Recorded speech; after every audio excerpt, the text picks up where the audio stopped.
Keanu Reeves walked into a quiet cafe for a cup of coffee. He never expected to come face to face with the woman who raised him. Now 85, she was scrubbing tables with trembling hands, hiding a secret that could shatter everything he thought he knew about his childhood. What happened next changed both their lives forever. Before we continue this incredible story, let us know where you're watching from. If you enjoy stories like this, subscribe to the channel because tomorrow we have another inspiring story you won't want to miss. It was nearly sunset when Keanu Reeves stepped out of the sleek black SUV and onto the faded sidewalk of a quiet Los Angeles street. The charity gala had ended just an hour earlier, but the applause, the cameras, the emotional testimonies still echoed in his mind. He had smiled for the donors, comforted grieving families, and signed his name onto oversized donation checks. But now, all he wanted was silence, not the artificial silence of hotel suites or soundproof cars. Something real, something human, something unguarded. He told his driver he'd walk for a bit, just a few blocks, alone. The streets in this part of town weren't glamorous, no tourists, no paparazzi, just laundromats, small grocers, and cafes with flickering neon signs. His cap was pulled low, his hoodie zipped up, and his hands tucked in his pockets. He looked less like a global icon and more like a man trying not to disappear. That's when he saw it. A small cafe tucked between a closed barber shop and a convenience store with bars on the windows. The sign above the door read, Casa Dulce, painted by hand with little flowers drawn in the corners. It wasn't trendy or expensive, but it was quiet. That's all he needed. Inside, the air was warm with the scent of cinnamon and coffee beans. A soft radio played something Spanish and old-fashioned, comforting. The place was nearly empty, just a young couple whispering over a shared pastry and a man in a construction vest nodding off in a booth. Keanu walked slowly to the counter and ordered a black coffee. "No sugar, no cream," he said, voice barely above a whisper. The barista, a teenager with thick glasses, didn't recognize him. Perfect. He found a table near the back, tucked into the shadows. From this seat, he could see the whole cafe. He sipped his coffee slowly, savoring the stillness. But then, as he set the cup down, his eyes caught movement near the window. It was an elderly woman in a faded blue uniform. Her back was slightly hunched, and she moved with deliberate care, wiping down the tables one by one. Her hair, silver and tied into a tight bun, glinted under the overhead lights. Her hands trembled just slightly, but they worked with practiced rhythm. Graceful, tireless. There was something about her posture that caught him. Something about the way her right wrist twisted slightly when she scrubbed a stubborn spot on the table. A memory stirred. He blinked. No, it couldn't be. But the longer he watched, the stronger the feeling grew.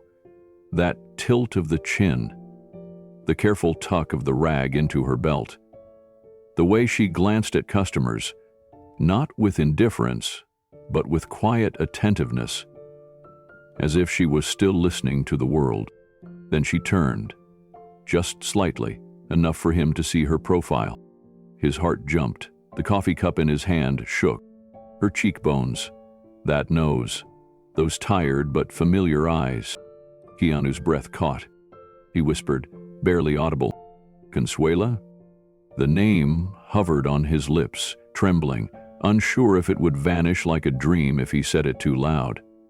But his chest was pounding now, his pulse racing like it hadn't in years. He leaned forward, eyes fixed on the elderly woman as she bent to pick up a stack of plates. The rag slipped from her hand and fell to the floor. She bent slowly to retrieve it, wincing at the motion. Keanu stood, almost without realizing it. The chair scraped softly against the tile. The young couple glanced at him, but quickly looked away. He ignored them, his eyes locked on her. "Consuela Vargas," he said softly, testing the name against the air. The woman paused, confusion flickering across her weathered face. She straightened, clutching the plates tightly to her chest, and turned her head toward him. For a moment, nothing. Just two people staring across the quiet cafe, bound by something invisible. She shook her head slightly. "Do I know you, sir?" Her voice was gentle, polite, but uncertain. Keanu swallowed hard. Up close, the lines etched into her face were deep, carved by decades of work and sorrow. Her eyes, though, were the same. Dark brown, soft, alive. Eyes that had once watched over him during endless nights when thunder shook the windows and he was too afraid to sleep. "It's me," he whispered, his throat tight. "It's Kiki." The plates clattered as she nearly dropped them. Her lips parted, her breath catching like she'd seen a ghost. Her hand trembled as she set the plates down on the nearest table and reached out, just short of touching his face. "Kiki?" she whispered again, voice breaking. "Mi niño." And then her hand covered her mouth, as if the words themselves were too powerful to speak aloud. Keanu's eyes burned. For a moment, he was no longer the man the world knew. Not the actor, not the icon. He was a boy again, 7 years old, running into her arms after school, clutching her hand, while his parents' voices fought in the background. "It's me," he said again, firmer this time. Her knees seemed to weaken. She reached for the back of a chair and sank into it slowly, her eyes never leaving his. Tears gathered, shimmering in the corners before sliding down her wrinkled cheeks. "I thought," she shook her head, her voice trembling. "I thought I would never see you again." Keanu knelt in front of her, ignoring the eyes of the barista now frozen behind the counter. "Consuela, it's you, after all these years." She reached out at last, her hand brushing his cheek. The touch was fragile but certain, like a mother's. "You grew tall," she said softly, almost in awe. "You grew strong, just like you promised me you would." Keanu closed his eyes for a moment, pressing his hand over hers. The cafe faded away. Time folded, and all that remained was the boy and the woman who had once been his whole world. The cafe seemed to hum still around them, as if even the radio knew to quiet itself for this reunion. Keanu held her hand longer than he realized, unwilling to let go, afraid that if he blinked she might vanish again. He finally rose to sit across from her. "Consuela, what are you doing here?" His voice was steady, but beneath it ran disbelief, sorrow, and guilt, all at once. She dabbed at her eyes with the corner of her sleeve, her shoulders trembling. "Life, mijo. Life keeps moving whether we want it to or not." She managed a small, tired smile. "I work, I clean, I do what I can. These old bones still carry me." Keanu shook his head slowly, glancing at her uniform. The fabric was faded, threadbare at the edges. Her hands, those same hands that had once tied his shoelaces and held picture books under the lamp, were spotted, stiff with arthritis. And yet she was here, carrying trays, wiping tables, working into her mid-80s. "You shouldn't be here," he said softly. "Not like this." Her chin lifted, pride flickering in her expression. "And why not? Work is honest. Work keeps me alive." "But you raised me," Keanu whispered, leaning closer. "You carried me through storms. You were the reason I could smile when everything around me was falling apart. You don't belong in a place where strangers pass by and never even see you."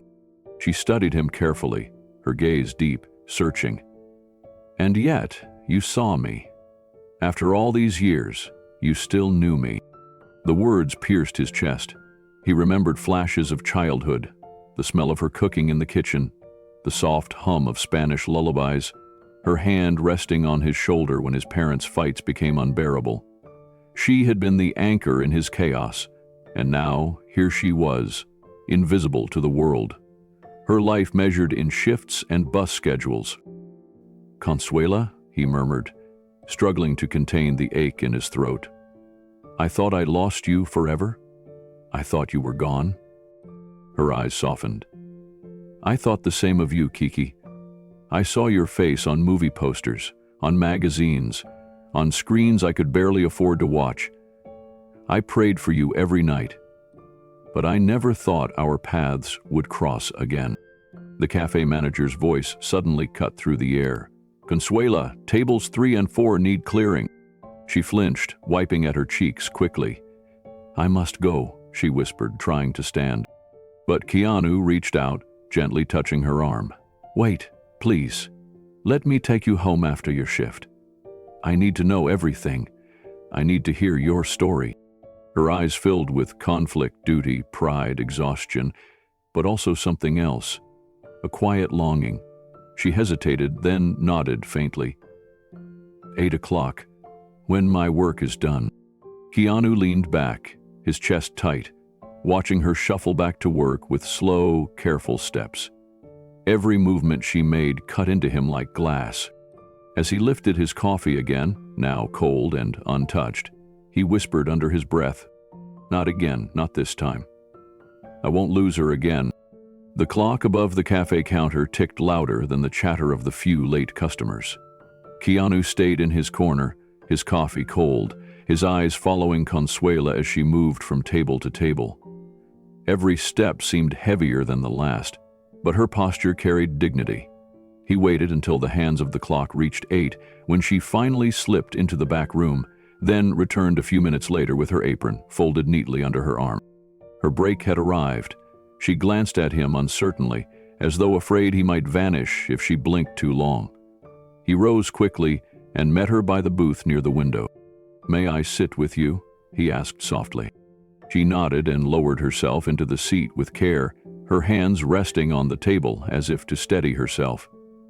For a moment, silence stretched between them, filled only by the hum of the old ceiling fan above. You shouldn't still be here at this hour, Keanu said, his voice firm but laced with concern. 85 years old, Consuela. You should be resting, not running yourself ragged. She gave a small chuckle, though it didn't reach her tired eyes. Rest is for those who can afford it. Besides, the world doesn't stop because my hair turned white. Keanu's chest tightened. He studied her hands again. The veins stood out sharply beneath thin skin, her fingers slightly swollen, knuckles stiff. He noticed how she flexed them slowly when she thought he wasn't looking, as if loosening pain she had learned to live with. How many hours are you working now? He pressed. Consuela hesitated, then shrugged. Day shifts here at the cafe, then nights cleaning offices downtown, 6 nights a week. The word struck him like a blow. 2 jobs? She nodded almost proudly. The cafe gives me food discounts.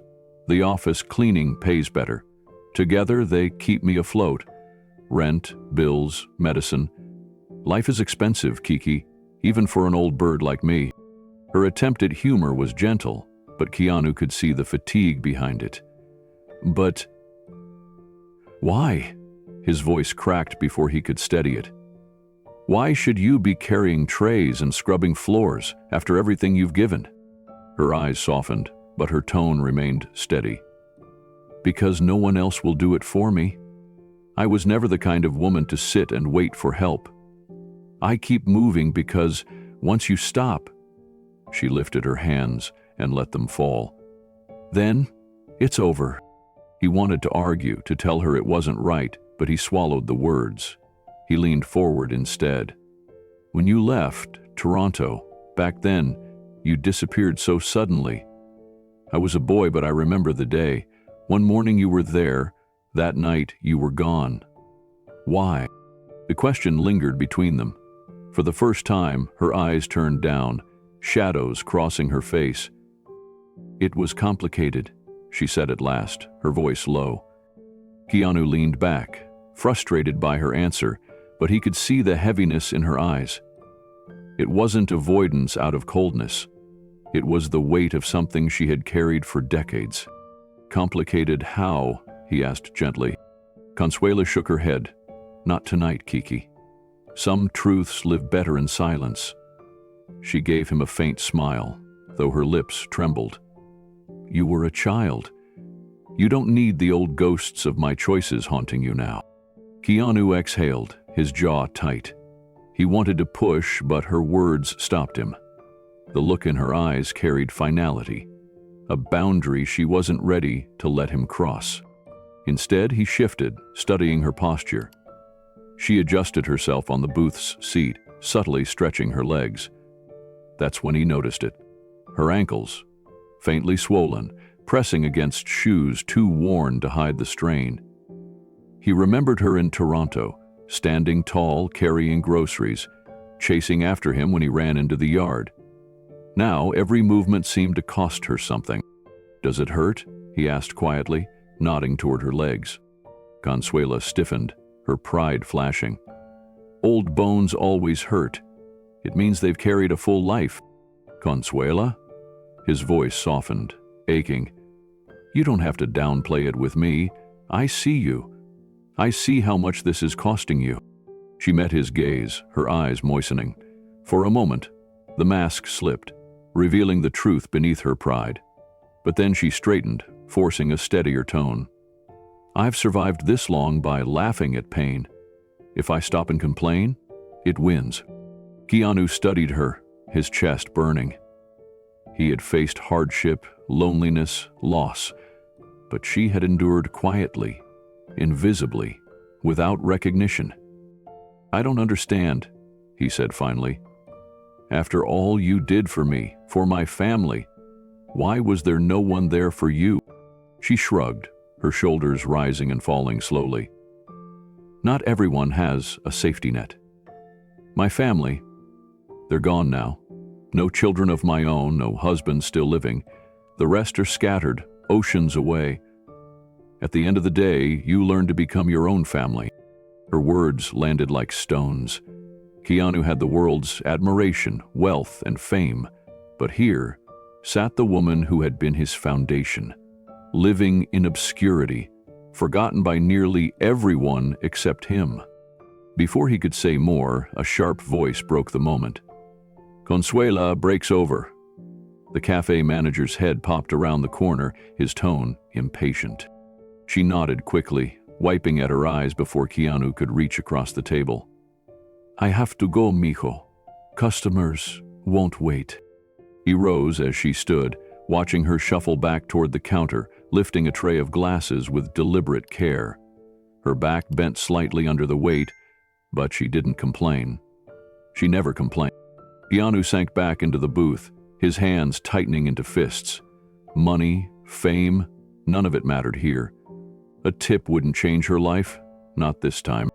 He reached into his pocket, pulled out his phone, and whispered into it with fierce resolve. I need to find out everything about her. The call connected almost instantly. On the other end, Keanu's assistant answered with a startled tone. Sir, it's late. Is everything all right? No, Keanu said, his voice low but steady. His eyes stayed locked on Consuela, who moved across the cafe floor with a tray of heavy dishes balanced in her shaking hands. I need you to run a background search. Her name is Consuela Vargas. She lives here in Los Angeles. She's 85 years old, and she works 2 jobs. There was a pause. Do you want me to look into her current situation? Finances, medical records? All of it, Keanu replied firmly. Where she lives, how long she's been working, what debts she has, what she needs. I want to know every detail. She raised me when no one else could. I owe her that much. The assistant hesitated, then said quietly, Understood. I'll start immediately. Keanu hung up and slipped the phone back into his pocket, his gaze never leaving the small figure moving across the cafe. He watched the way she paused at each table, offering customers a gentle smile despite the exhaustion written into every line of her body. He watched the slight limp in her step, the way she leaned on the counter for just a second longer than necessary, as if her legs begged her to stop. It tore at him. Every clink of glass, Every scrape of a plate against the table was a reminder that time was unforgiving. This woman had given him her strength when he was a boy lost in the storms of his parents' divorce. Now, decades later, she had nothing left but her willpower and pride. He slid a billfold onto the table before leaving, folding several crisp notes together. He placed them neatly under his empty cup, the gesture instinctive, but it felt hollow the moment his fingers released it. Money was paper. It couldn't erase the pain in her hands. It couldn't buy back the years of wear she had endured in silence. Standing, Keanu adjusted his jacket and moved toward the door. The hum of the cafe wrapped around him, customers laughing softly, the espresso machine hissing, but all he heard was the echo of Consuela's voice saying, "It was complicated." The words gnawed at him, more than he expected. Why had she vanished all those years ago? Why had no one explained her absence? And why, after decades, was she still standing, on tired feet, to serve strangers coffee?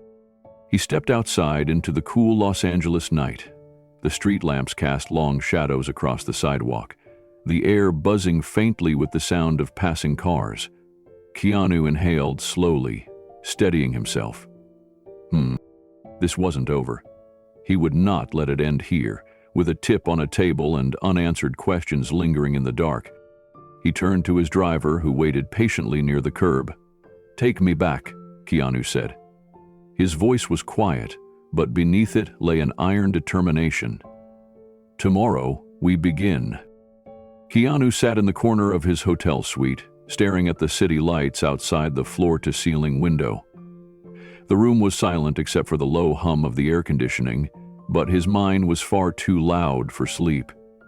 Images kept returning, memories not touched in decades. A small apartment in Toronto, a gentle voice humming lullabies in Spanish, a hand on his forehead when he was sick. Consuela. She had been more than a nanny. She had been his anchor.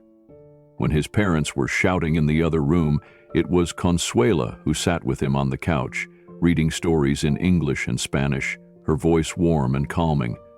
When his father left and his mother spiraled into herself, it was Consuela who stayed, who waited, who listened. And then she was gone. No goodbye, no explanation, just gone. Keanu leaned forward, elbows on his knees, hands clasped tight. The questions gnawed at him. Why had no one told him where she went? Why had his mother never brought her up again? Why had Consuela, who had once promised him she'd always be there, disappeared without a trace? He stood and walked to the kitchen area of the suite, pouring himself a glass of water, though his throat felt too tight to swallow. As he leaned against the counter, his phone buzzed softly on the nightstand. He walked back and picked it up. A message from his assistant. Just a few early facts, nothing detailed yet.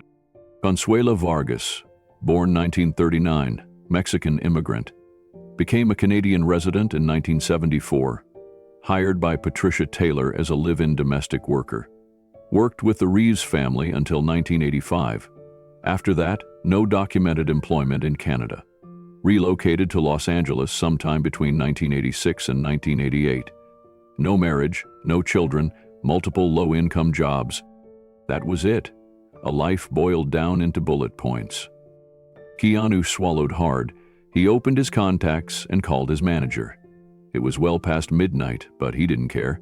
The phone rang twice before a groggy voice answered. "Whoa, Keanu, is something wrong? I need you to cancel my appearance tomorrow." "The whole day," Keanu said. There was a pause. "You're scheduled for the gala at noon and the interview at 4. "I know," Keanu replied. "But something came up. Something personal." "Huh." Another pause. "Is this about the woman from the cafe?" "Yes," he said quietly. "This is more important." After hanging up, Keanu sat back down on the edge of the bed, staring at the name on his screen. Consuela Vargas. It felt surreal. She had been his entire world for a few fragile years, and now she was reduced to a paper trail of jobs and addresses. He couldn't let it go. He picked up the phone again, this time dialing a different number. It rang longer.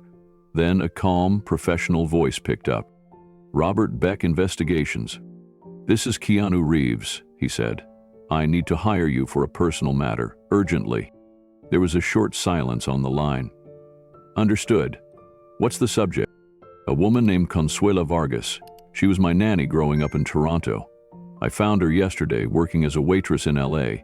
She's 85. And you want us to dig into her background?" "I want to know everything," Keanu said. "Where she went when she left our home, what happened to her, how she ended up working at her age, if anyone hurt her or forced her into this life. I want to know. Please." The voice on the other end grew more serious. "We'll begin tonight. You'll have a full report within 48 hours. Keanu hung up and finally lay back on the bed, fully dressed, arms folded across his chest. He didn't sleep. He couldn't. Memories kept resurfacing, not just images but emotions. Fear, safety, betrayal, love. He remembered her cooking breakfast while his mother was still asleep. The smell of tortillas and eggs in the morning. The way she used to kneel and tie his shoes, even when he was old enough to do it himself. He remembered falling and scraping his knee on the sidewalk, and how she kissed his forehead while cleaning the wound. He had cried, not because of the pain, but because she was crying too. But most of all, he remembered the day she disappeared. It had been a Saturday.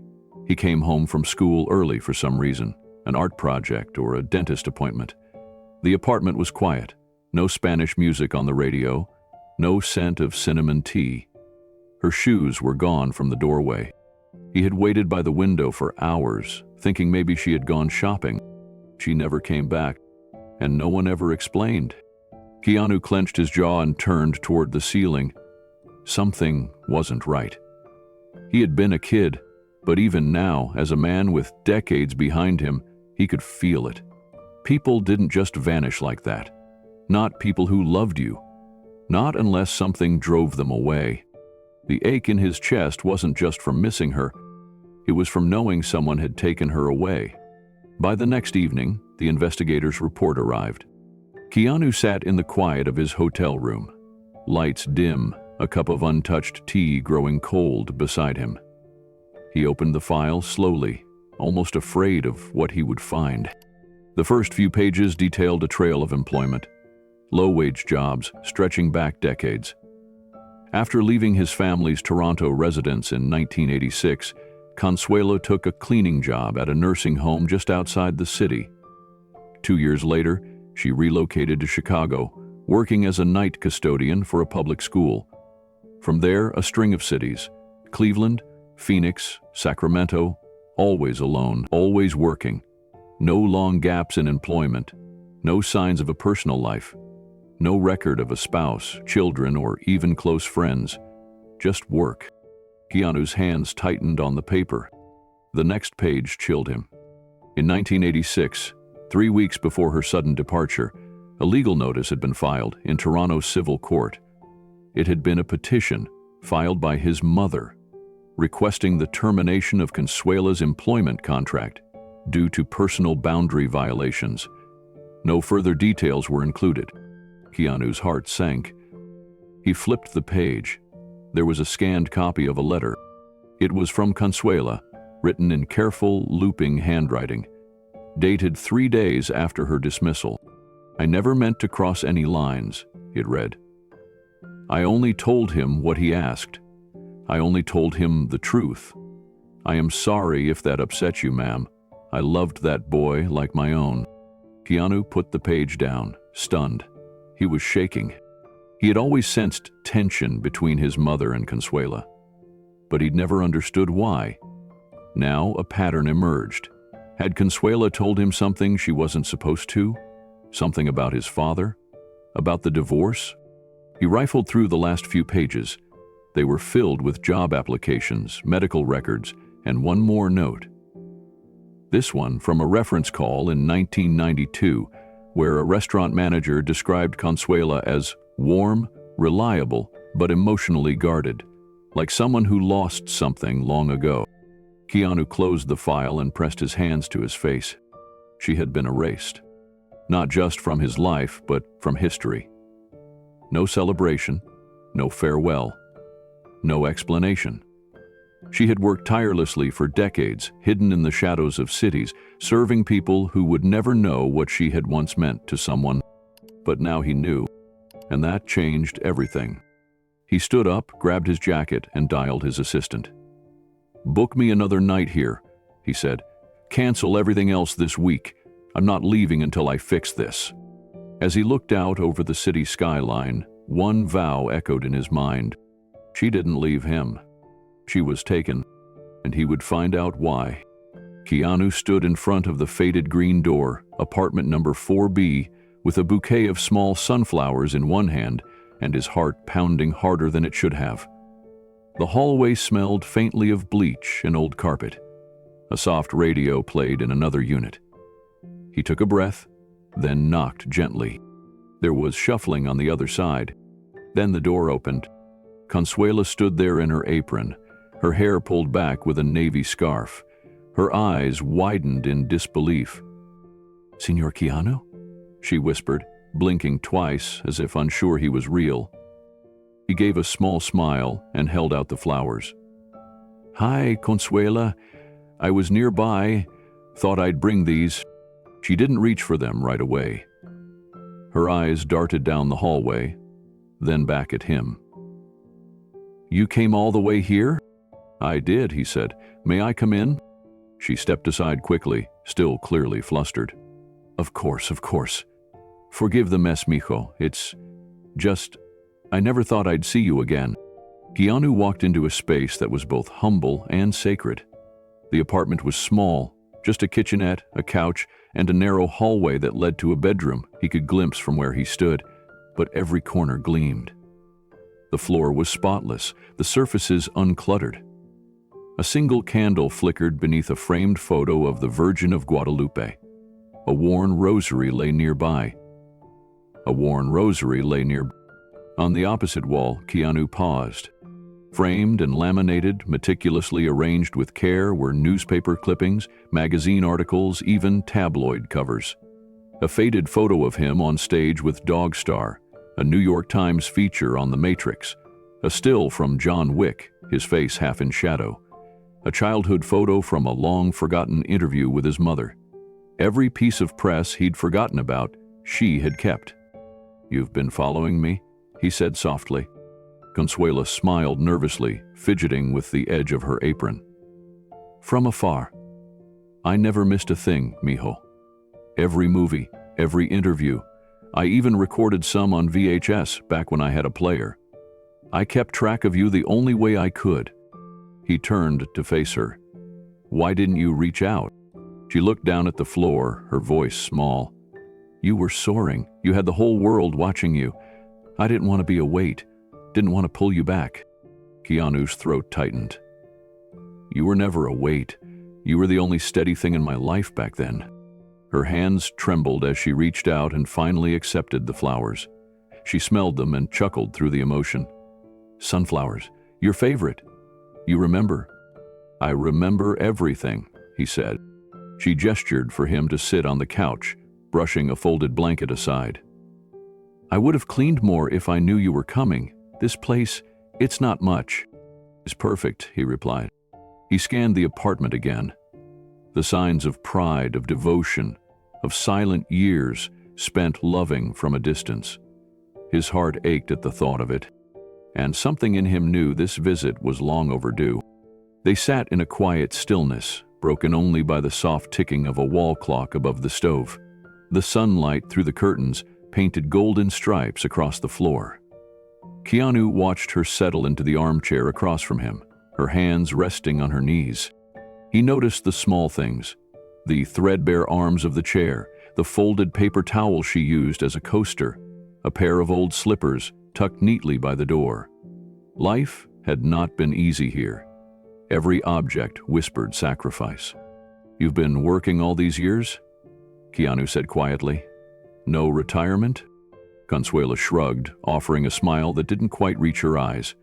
I never made enough to set anything aside. No pension, no benefits. Just kept going. The body hurts, but the soul, mijo, the soul stays grateful. He leaned forward. You were always there for us. For me. You were family. She looked at him, something flickering in her eyes. Not everyone saw it that way. He frowned. What do you mean? Consuela hesitated. Her fingers toyed with the edge of the rosary beside her. After your father left, things got tense. Your mother, she was dealing with so much, and I was just the help. You were more than that. Her voice lowered. Maybe, but it didn't matter. One day I came home and the locks had been changed. No warning, no goodbye, just gone. Keanu's chest tightened. They never told me that. I didn't want you to know. You were young, confused, already hurting. He leaned back slowly, the revelation settling deep. The silence stretched. You could have called, he said gently. I thought about it, she whispered, 100 times, but every time I saw you on TV, in movies and interviews, I told myself, he's fine, he's strong, he doesn't need me anymore. He looked at the wall again, at the clippings she'd collected. But you needed me. Consuela pressed her lips together. Her voice cracked. A little, yes, but pride is a funny thing, mijo. I didn't want to appear like I wanted anything from you. I just wanted to know you were okay. Keanu exhaled slowly. You should have known I would have helped. She smiled sadly. I know that now. There was a long pause before he asked, Is there anyone else? Family? Friends? She shook her head. Just my church community. They check in sometimes. I had a brother, but he passed long ago. I never married. Keanu's eyes stung. You've been alone all this time? Consuela's voice was steady. Not alone, just quiet. There's a difference. He nodded, taking in her words. Then his gaze fell on a framed black and white photo on the shelf. A younger Consuela, holding a boy who couldn't have been more than 5. Keanu reached for it, brushing the glass. I remember this day, he said, almost to himself. You took me to the park. We fed ducks. She chuckled softly. You dropped half your sandwich in the pond, and you made me another with your last slice of bread. That's what love does. Keanu set the photo down gently, his fingers lingering on the frame a moment longer than necessary.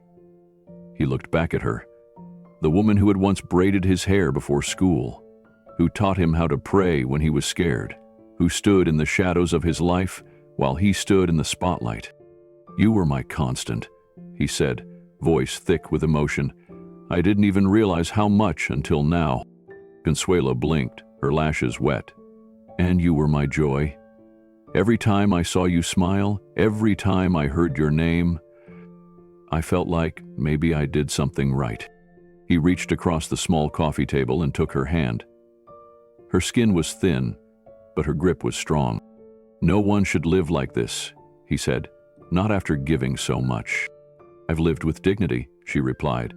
Even when life gave me very little, I held on to what mattered. Keanu's jaw tightened. You deserve more. You always did. She tried to change the subject, waving a hand toward the kitchen. I can make you some tea. I still have that cinnamon blend you used to like. But Keanu didn't let go of her hand. Consuela, listen to me. I'm not going to let this be your life anymore. You raised me when I needed someone most. Now it's my turn. A tear slipped down her cheek. I never wanted to be a burden. You're not, he said, shaking his head. You are a blessing. She looked away, but he saw her lips tremble. I don't even know where to begin, she said. We'll start small, he replied, but we'll start now. There was a long moment of silence as she tried to find words. Eventually, she simply nodded and whispered, Okay. Keanu stood, looking around the apartment one last time. The chipped table, the faded carpet, the heavy silence that had filled the space for too long. As he opened the door to leave, he turned back to her. "I'll see you tomorrow." She smiled, eyes shining. "Tomorrow, mijo." The door closed gently behind him, but the promise of change had already entered the room. The morning light poured through the hotel window, but Keanu hadn't slept. The image of Consuelo's small apartment, her swollen hands, and her words still echoed in his head. He couldn't get her voice out of his mind. The quiet way she said she didn't want to hold him back. It haunted him. His phone buzzed on the bedside table. It was a text from his assistant. "You'll want to see this." Attached was a scanned image of a letter, worn and yellowed, but still legible. The heading was from a Toronto law firm. The date? July 2nd, 1985. Keanu's breath caught. That was the summer everything changed. The summer she vanished. He sat up, heart pounding, and opened the full document. To Mr. Samuel Reeves. As per our discussion following the recent domestic incident involving your son, please be advised that your household employee, Ms. Consuela Marquez, has made verbal threats to contact child services. She claims to have witnessed violent conduct and has warned of filing a formal report if no action is taken to ensure the child's safety. We strongly recommend immediate termination of her employment and relocation assistance to ensure a clean break. Discretion is advised. Keanu froze. The words blurred for a second. He read them again, and again. His hands trembled. So that was it. She didn't just leave. She was silenced, erased, for protecting him, for standing up when his father's temper had gotten out of control. He remembered that night now. He must have buried it deep. His father had been drinking. Something about a broken dish, some defiance Keanu had shown, a raised voice, then a raised hand. But before anything landed, there had been a voice, Consuela's voice, fierce, sharp, like he'd never heard it before. "You will not touch him." She'd stood between them, and then she was gone. Keanu's head dropped into his hands. All these years he had wondered why she left, why she never said goodbye, why she had disappeared from his life like a ghost. He had blamed himself sometimes, thought maybe she didn't care enough to stay. But it wasn't abandonment. It was sacrifice. His phone buzzed again, another message from his assistant. She'd never filed the report. We checked. She packed and left within 3 days. No address forwarding, just vanished. Keanu felt something deep in his chest. Grief, fury, guilt, all mixing into a heavy weight. She had been punished for protecting him, and no one had ever told him.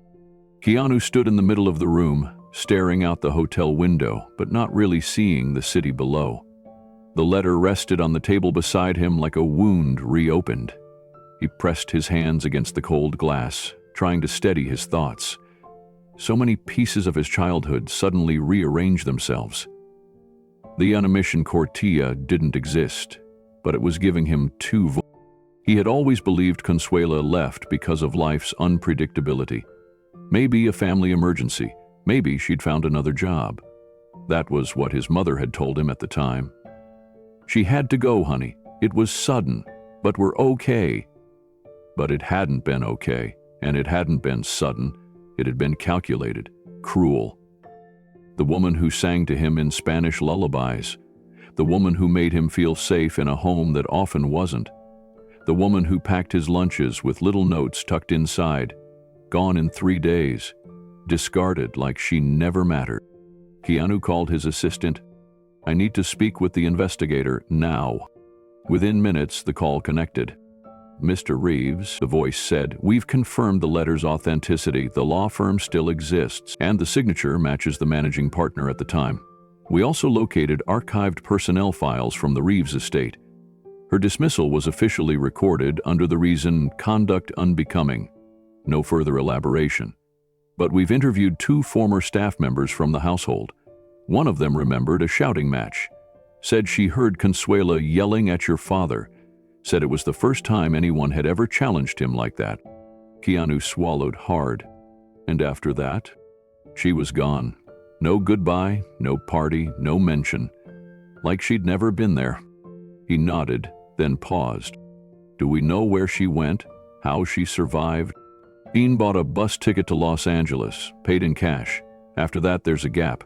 But we traced her through employment records, housekeeping jobs, then a school janitor. Eventually landed at the cleaning agency she still works for now. Same agency for over 20 years. No health insurance, minimum wage, never took a vacation. Keanu closed his eyes. Veronica, because she stood between a boy and a man's rage. Yes, sir. He thanked the investigator and ended the call, then sat on the edge of the bed. The letter still burned in his mind. Not just what it said, but what it meant. His success, his life, his safety. It had come at the cost of hers. She had shielded him, and no one had ever shielded her. Keanu clenched his jaw. No matter what it took, he would make it right. She had never stopped protecting him. Now it was his turn to protect her. That night, Keanu couldn't sleep. He sat at the edge of his bed with the letter in his hands, its yellowed edges crinkling slightly under his fingers.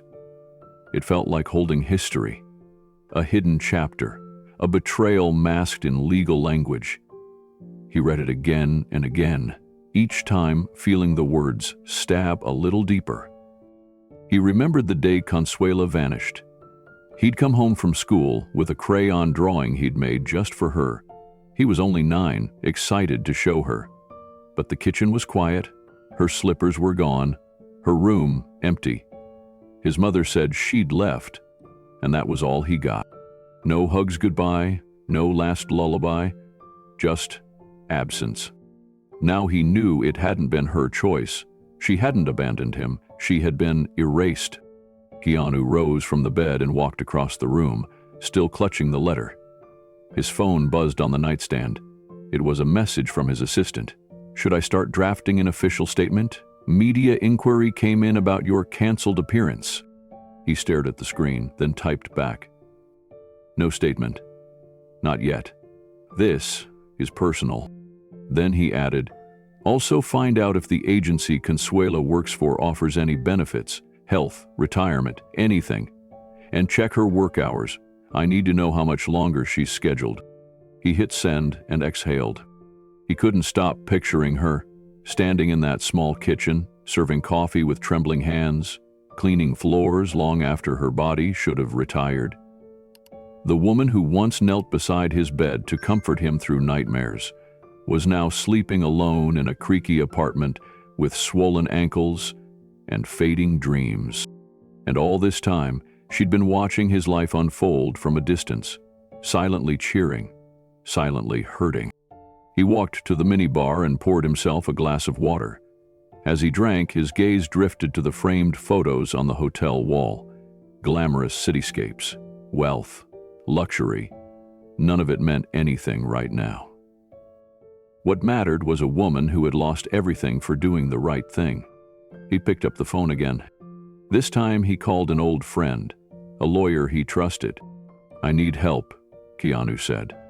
I want to open a case, not to go after anyone, but to document this, to make sure it's acknowledged that someone cared enough to say it wasn't okay. The friend responded without hesitation. Send me the letter. I'll start first thing in the morning. Keanu hung up and for the first time in hours allowed himself a moment of stillness. But it wasn't peace. It was purpose. Consuela hadn't just protected him from harm. She had saved his future. And now he would spend the rest of his to repay that debt. Starting tomorrow, Keanu stepped off the small private plane in Honolulu with a knot in his chest. The tropical breeze greeted him like an old friend, but it did nothing to cool the burning questions inside. He hadn't visited his mother in months, maybe longer. Not out of neglect, life had just been moving fast, but now it had slammed to a halt. And the only way forward was through the past. Patricia Reeves lived in a quiet bungalow nestled among swaying palms and plumeria trees. The house was warm, earthy, and filled with old family photos. Keanu had spent part of his youth here after the divorce. But now, the home felt different. He wasn't a boy anymore, and he wasn't here for a visit. His mother answered the door in a loose floral robe, surprised to see him without notice. "Keanu?" She blinked. "Are you all right?" "No," he said simply, stepping inside. She followed him into the living room. The air inside smelled like hibiscus and coffee. A soft jazz record spun in the background.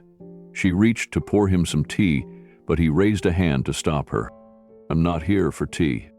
Her eyes studied him with worry. "What happened?" "Consuela," he said. That one word made her freeze. He took a breath. "I found her. I went to see her." Patricia slowly lowered herself into a chair. He remained standing. "She didn't leave. She was fired. She was pushed out after protecting me from Dad." His mother looked down. Her hands trembled just enough for him to notice. "You knew," he said quietly. She nodded. "Just once." "I did." Keanu felt heat rising in his throat. "Why did you tell me? Why did you let me grow up thinking she left me?" Patricia closed her eyes. "Because I was scared. Your father was unpredictable, dangerous. That day, she stood up to him. She pulled you away when he raised his hand. He'd never forgiven her for it." Keanu sat across from her, but the distance between them felt like an ocean. "You let him fire her," he said. "You let her vanish." "I didn't let him," Patricia whispered. "He did what he wanted. I was just trying to survive. You were so young, and I thought, if I let her go quietly, you'd be safe." "And was I?" Keanu asked. "Was I really?" She looked at him, her eyes heavy with guilt. "I sent her money for a few years, enough to stay off the streets. But I couldn't keep in touch. Your father was watching everything." Keanu shook his head slowly. "She was the only one who ever stood between me and him," he said. "She was my shield, and you let her disappear." His mother's lips trembled. "I thought I was protecting you, Keanu." He looked away, his jaw tightening. "You protected me by erasing the one person who actually did." Patricia sat quietly, her fingers tightening around the edge of her robe. Outside the window, the wind stirred the banana trees, but inside, the air was thick with everything unsaid for decades. Keanu stood and began to pace. The walls of his mother's living room, once comforting, now felt like they were closing in. Family photos watched silently from the shelves. His father's image, in particular, seemed to mock him from a faded black and white portrait. He turned it face down. "I always knew something wasn't right," Keanu said. "Even as a kid. The way Dad looked at her, the tension. The bruises I wasn't supposed to ask about." Patricia flinched but didn't interrupt. "She was the only one who hugged me like she meant it, who sat beside me when I was sick, who made my lunch and remembered how I liked the crust cut off. That was love." Tears welled in Patricia's eyes. "I loved you too, Keanu. I still do. But love isn't just silence," he snapped. "It's not letting someone else take the fall. It's not disappearing when things get ugly." Patricia's voice broke. "I had no power." "You had more than she did," he said, "and she paid the price." He sank into a chair across from her again, the fire in his chest slowly cooling into sorrow. "She didn't even blame you," he said after a long pause. "She just faded out of my life and built a new one with what little she had. She had nothing. She lived in silence, while I became this." Patricia swallowed. "I watched you grow from afar. I saw your movies, your interviews. I knew she must be watching too." "She kept every article," Keanu said softly. "Every photo, every poster. They were taped on her wall. Like she was proud, like she never stopped caring." He looked at his mother now, not with anger, but with a haunting sadness. Do you know what it's like to find out the one person who saved you was punished for it, and the people who let it happen just moved on? Patricia covered her face with both hands. I hated myself for it, every single day. Keanu looked down, then whispered, "Did Dad ever apologize?" She dropped her hands. "Never." The room went quiet. The jazz record had long since stopped. The needle scratched endlessly in its groove. After a long silence, Patricia said, "I still have her last letter. She sent it to me after I cut off contact. I couldn't bear to open it." "Where is it?" Keanu asked. She stood shakily and walked to a drawer in the hallway. From a stack of old envelopes, she pulled out one, sealed in pale blue, faded but intact. She handed it to him. "I don't know what it says." Keanu took it with trembling hands. "Then maybe it's time we both found out." Keanu held the letter like it was made of glass. He moved to the window, sunlight warming the trembling paper between his fingers. Patricia stood behind him, her breathing shallow. Slowly, he opened the envelope. The handwriting was small and careful, written in blue ink. The scent of age and lavender drifted from the page. "And Patricia, I don't blame you. I know you were trapped in your own storm. I only wish we could have stood together, for Keanu's sake. Tell him one day, if you ever get the chance, that I loved him like my own son. That my leaving wasn't my choice. But I never stopped praying for his light. He is meant for something more, you know it. I saw it in his eyes every morning I brushed his hair and made his toast. I saw it when he fell and got back up without complaint. Please forgive me for disappearing. I thought leaving quietly was the only way to protect him from more pain. May God watch over both of you. Consuela." Keanu didn't speak for a long time. Then he folded the letter with a gentleness that hurt to watch. "She gave up everything," he said quietly, "and she still forgave us." Patricia's voice cracked. "I've lived with that guilt. I've tried to bury it beneath years of pretending. I don't expect forgiveness." Keanu turned to her. "I'm not there yet," he admitted. "But I don't want to carry this in silence either. Not anymore." He walked over and placed the letter in her lap. "You were scared. I get that. But I was a child, and she was the only one who stood up for me."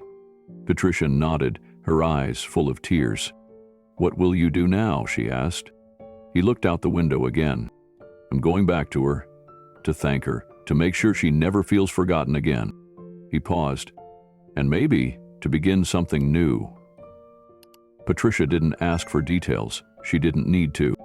The look in her son's eyes said it all. For the first time in decades, they were both looking at the truth. Raw, heavy, and human. But from that truth, something else was beginning to rise. A need for healing, a second chance. The flight to Toronto was quiet, but Keanu's mind was anything but. He hadn't set foot in his childhood neighborhood in over 3 decades. Not since the whirlwind of fame had swept him from place to place, continent to continent. But now, every mile closer to the city felt like a return not just to a place, but to a wound that had never fully healed. As the car pulled into the old neighborhood, Keanu sat still for a moment before stepping out. The air was crisp with autumn. Maple leaves crunched under his boots as he began walking the cracked sidewalks of his youth. Some homes had been renovated, others left to decay. But the soul of the neighborhood, the narrow streets, the overgrown yards, the quiet warmth, remained untouched. He stopped at the corner of Finchley and Hollister. There, half covered in ivy, was the modest 2-story home where he'd spent his early years. The windows were smaller than he remembered, the fence shorter, the paint a different shade of blue. But one thing hadn't changed: the tree in the front yard, the one he used to climb while Consuela stood beneath with outstretched arms, ready to catch him if he fell, was still there, gnarled, strong, holding memories in its bark. Keanu walked up to the front steps. The new owners had no idea who he was when he gently knocked and asked if he could take a moment to walk around. A kind woman in her 60s offered him tea and smiled warmly when he explained he'd once lived here. He declined the tea, but with her blessing, walked through the backyard. It was there the weight of it hit him. He could almost see her again. Consuela, young and full of grace, wearing a patterned apron, folding laundry in the sunshine. Her soft singing in Spanish drifting through the clotheslines, her arms reaching out to lift him, her laugh that made everything feel safe.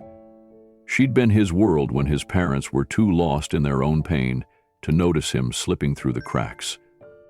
He sat on the old swing. The chain squeaked just like it used to, and the ghost of her voice whispered through the leaves, reminding him of lullabies, prayers, and the whispered stories she told him when he had nightmares. "You're not..." Keanu stood from the swing and walked down the back alley that once served as his shortcut to school. The fence on the right still had the same missing slat he used to crawl through when he was late. Every step brought back fragments of memory. Consuela hurrying behind him, her voice calling out in a gentle scold, "Keanu, don't run ahead, mijo. Wait for me." He turned onto the main street and followed the path they used to take every morning. He passed the corner store where she would buy him warm pastries on Fridays if he behaved all week.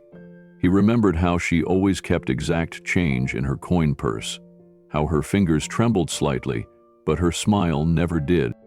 The old school was still there, different sign, brighter colors on the walls, but the shape of it was unmistakable. Keanu leaned against the fence, his hands gripping the cold metal bars. On the other side, children played, laughing, tumbling, yelling, just like he had. He remembered one rainy day when he had refused to go inside, afraid of a presentation in class. Consuela had crouched down beside him, shielded him with her umbrella, and whispered, "You're brave, mijo. You just don't know it yet." He turned away, overwhelmed. The last stop was the park, Willow Creek. It was only a block from the school, and it had been their afternoon sanctuary. There, she taught him how to ride a bike, not by pushing and letting go like most parents did, but by running beside him the whole time, never letting him fall. She had scraped her knee once, but when he asked if she was okay, she smiled and said, "Always, if you're okay." Keanu walked the paved path circling the park, hands deep in his coat pockets. The old merry-go-round was gone, replaced by modern plastic equipment. But the bench near the flower beds, the one they always sat on for snack breaks, was still there. Faded wood, rusted bolts, but solid. He sat, elbows resting on his knees, and stared at the playground. The silence stretched around him, pressing against his chest. He could feel the weight of her presence in every corner of this place, how much she had loved him, how much she had sacrificed without ever asking for recognition or repayment. She had been more than a nanny. She had been a protector, a teacher, a mother in all the ways that mattered. And she had been erased. Until now. Keanu remained on that bench long after the sun dipped behind the tall row of maple trees at the park's edge.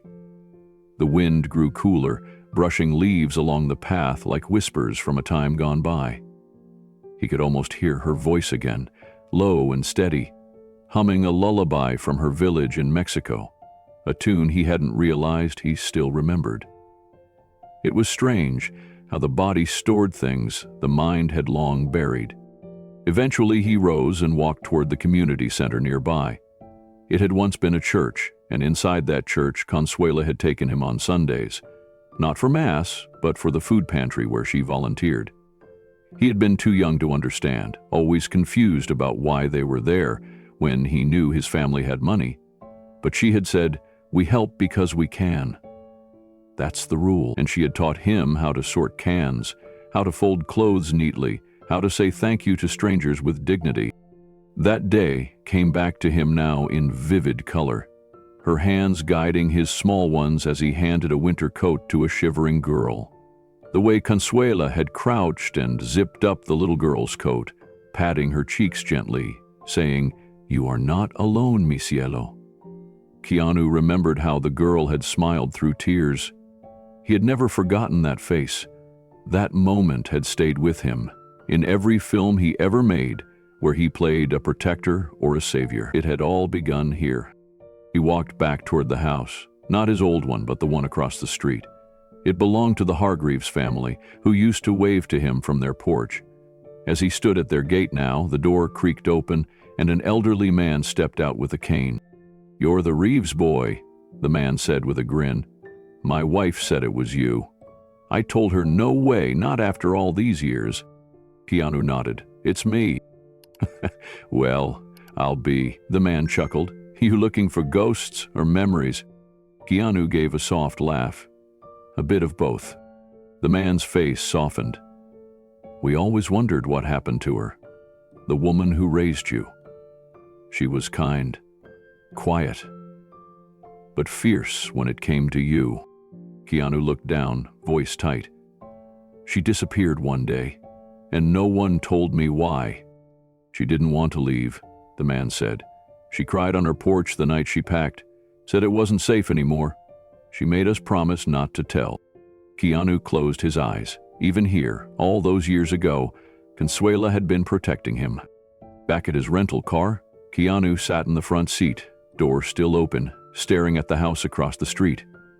The upstairs window to his old bedroom was cracked open, just like it used to be. That small room had once held his dreams, his nightmares, and the warm presence of a woman who sat at his bedside and told him stories about angels and fireflies. He pulled out his phone and opened a voice memo. "Saved me," he whispered. "Every day, in small ways I didn't see, until now. She shielded me from things a child should never face. And when I grew up, she stepped into the shadows so I could shine. I won't let that be the end of her story."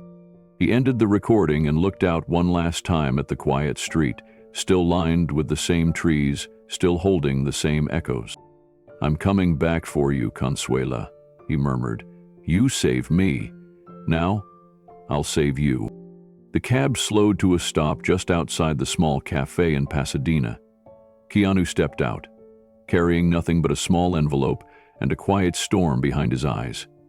The morning sun poured down on the sidewalk, casting sharp shadows, but his steps were steady, filled with the weight of purpose. He had rehearsed what he wanted to say all night. None of it mattered now. What mattered was that he was here.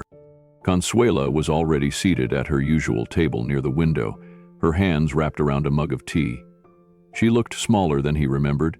The apron was gone today, and in its place was a soft blue cardigan, buttoned at the top. Her hair had more silver now, and her eyes, those same eyes that once watched over him while he slept, were focused outside, as if searching for something in the trees. She noticed him a moment before he reached the table. Her posture straightened, cautious but not cold. "I didn't expect you back so soon," she said. Keanu pulled out the chair and sat down. "I had to come back." They sat in silence for a moment, the clink of spoons and hushed conversation from other tables filling the space. "I went to Toronto," he said finally. She blinked. "You did?" "I walked through our neighborhood, visited the park, the pantry, even saw the Hargreaves. They remembered you." Her hands gripped the mug tighter, knuckles pale. That was another life. "It's still mine," he said, "and yours." She looked at him then. Really looked. Her expression softened, but her voice was firm. "What do you want, Keanu?" He reached into his jacket and slid the envelope across the table. "This is just the start. I want to buy you a home, somewhere quiet, safe, close to me. I've already spoken to my lawyers about setting up your retirement fund. You'll never have to work again." Consuela's jaw tightened. "I don't need your money." "It's not charity," he replied gently. She pushed the envelope back toward him. "I'm not a case to be solved. I'm not trying to fix you. I'm trying to thank you." Consuela shook her head. "Thank me by letting me live my life. I didn't raise you to think people owe each other for kindness." Keanu exhaled slowly. "You didn't just show me kindness. You shaped my soul. Every good thing I've ever done came from something you planted." She turned away, eyes glistening. "I'm starting something new," he continued. "A program for children. A place for them to be safe, to be nurtured the way you nurtured me. It'll be quiet, creative, full of music and story. I want you to be part of it." She didn't answer right away. "I want your wisdom," he said. "Your presence. You'd be a consultant, yes, but more than that, you'd be a guide." Still, her silence remained. Keanu hesitated, then leaned forward. "If none of that matters, then come for another reason." Consuela looked at him. "What reason?" His voice caught for a moment. "I want you to help me raise my daughter." Consuela blinked. "Your daughter?" Keanu nodded. "Luna. She's 5. There was a long pause, the kind of silence that carried years in it, decades. She stared at him, and something trembled in her expression. Her hands moved slightly away from the mug, then back again, as if searching for ground. "She's the same age you were," Consuela whispered, "when I had to leave." Keanu swallowed hard. "Exactly." Her voice cracked. "Is she like you?" "She's better, smarter, braver, but she's gentle. She has this open heart. She picks flowers for strangers. She talks to birds." Consuela let out a shaky breath, her shoulders dropping. "That sounds like you." "She asks about where I learned to care," he said quietly. "I always think of you." Tears welled in Consuela's eyes, but she didn't let them fall. Her hands trembled, and she folded them in her lap to keep still. "I've made mistakes," Keanu said. "I've waited too long. You shouldn't have had to wait for this. You were a child. It wasn't your burden." "No," he said, "but it became yours, and I never paid it back." She looked down at the table. "This isn't about paying back, Keanu." He leaned closer. "Then let it be about something forward. Luna is missing something I can't give alone. She needs a kind of grounding, a kind of love. I saw it in your kitchen when I was 6. I felt it in the way you tucked the blanket around my toes so I wouldn't get cold." A tear finally slipped down her cheek. "I don't want you to work," he added softly. "I want you to live, to rest, to be part of a family again, if you want that." Consuela wiped her cheek with the side of her hand, saying nothing.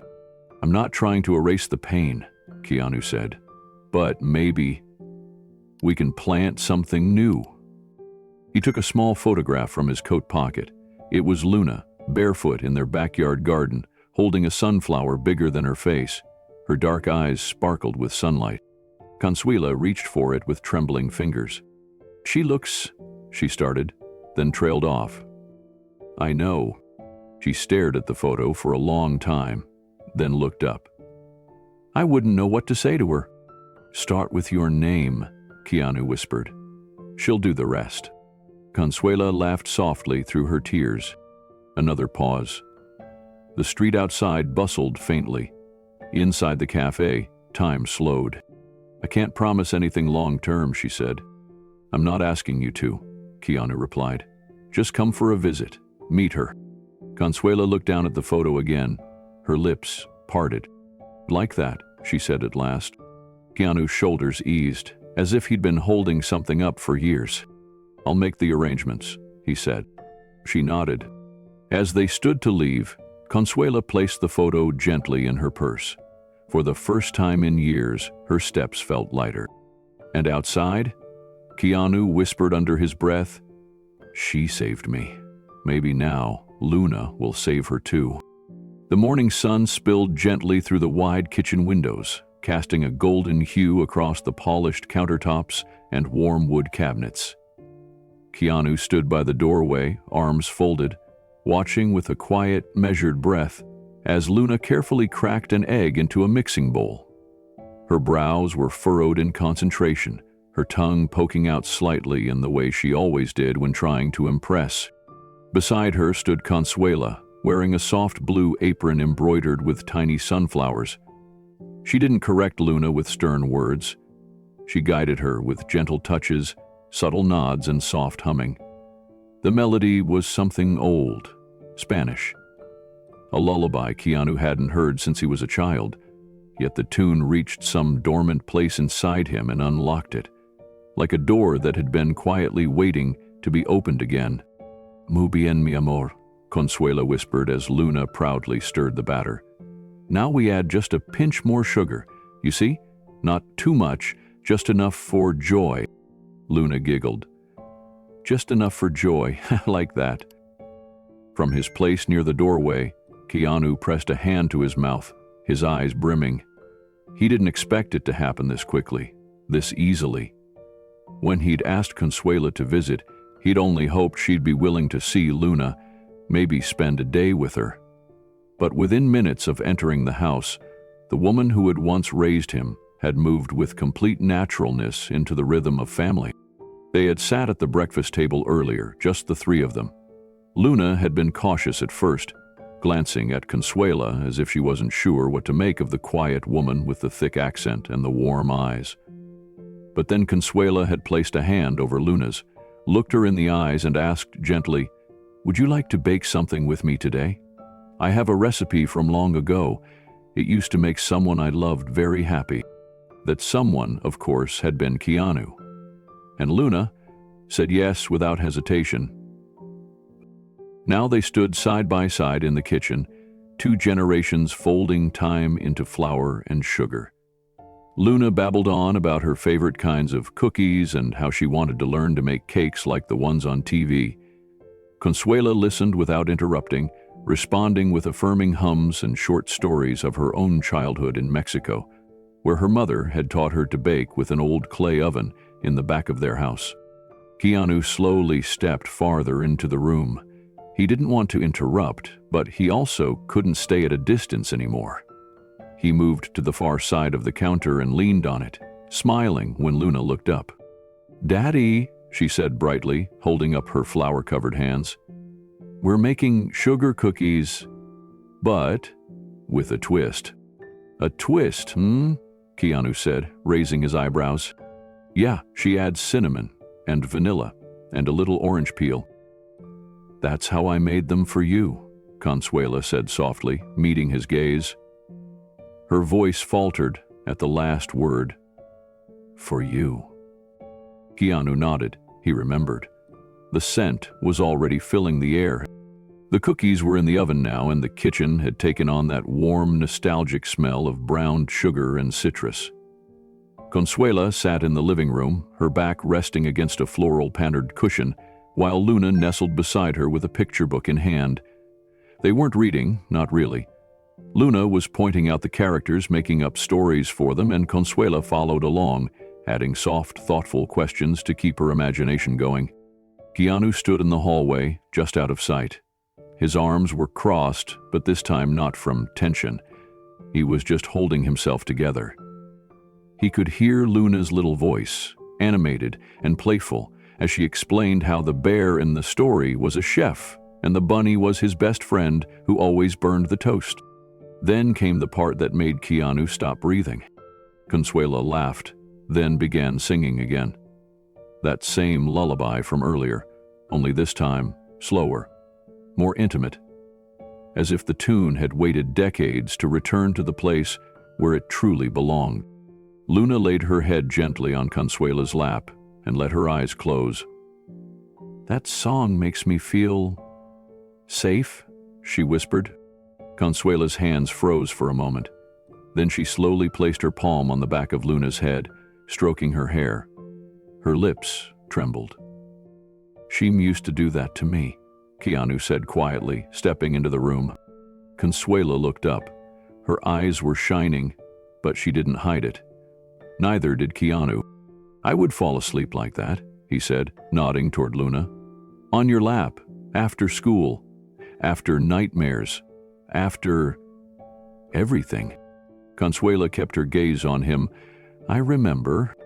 There was silence between them. But it wasn't the kind that demanded explanation. It was the kind that held everything. I never thought I'd see this again, Keanu said. I never thought she'd have what I had. Consuela looked down at Luna, sleeping peacefully now in the comfort of someone who felt instinctively familiar. She's a good girl. She is, Keanu said. She's had a hard start, like I did.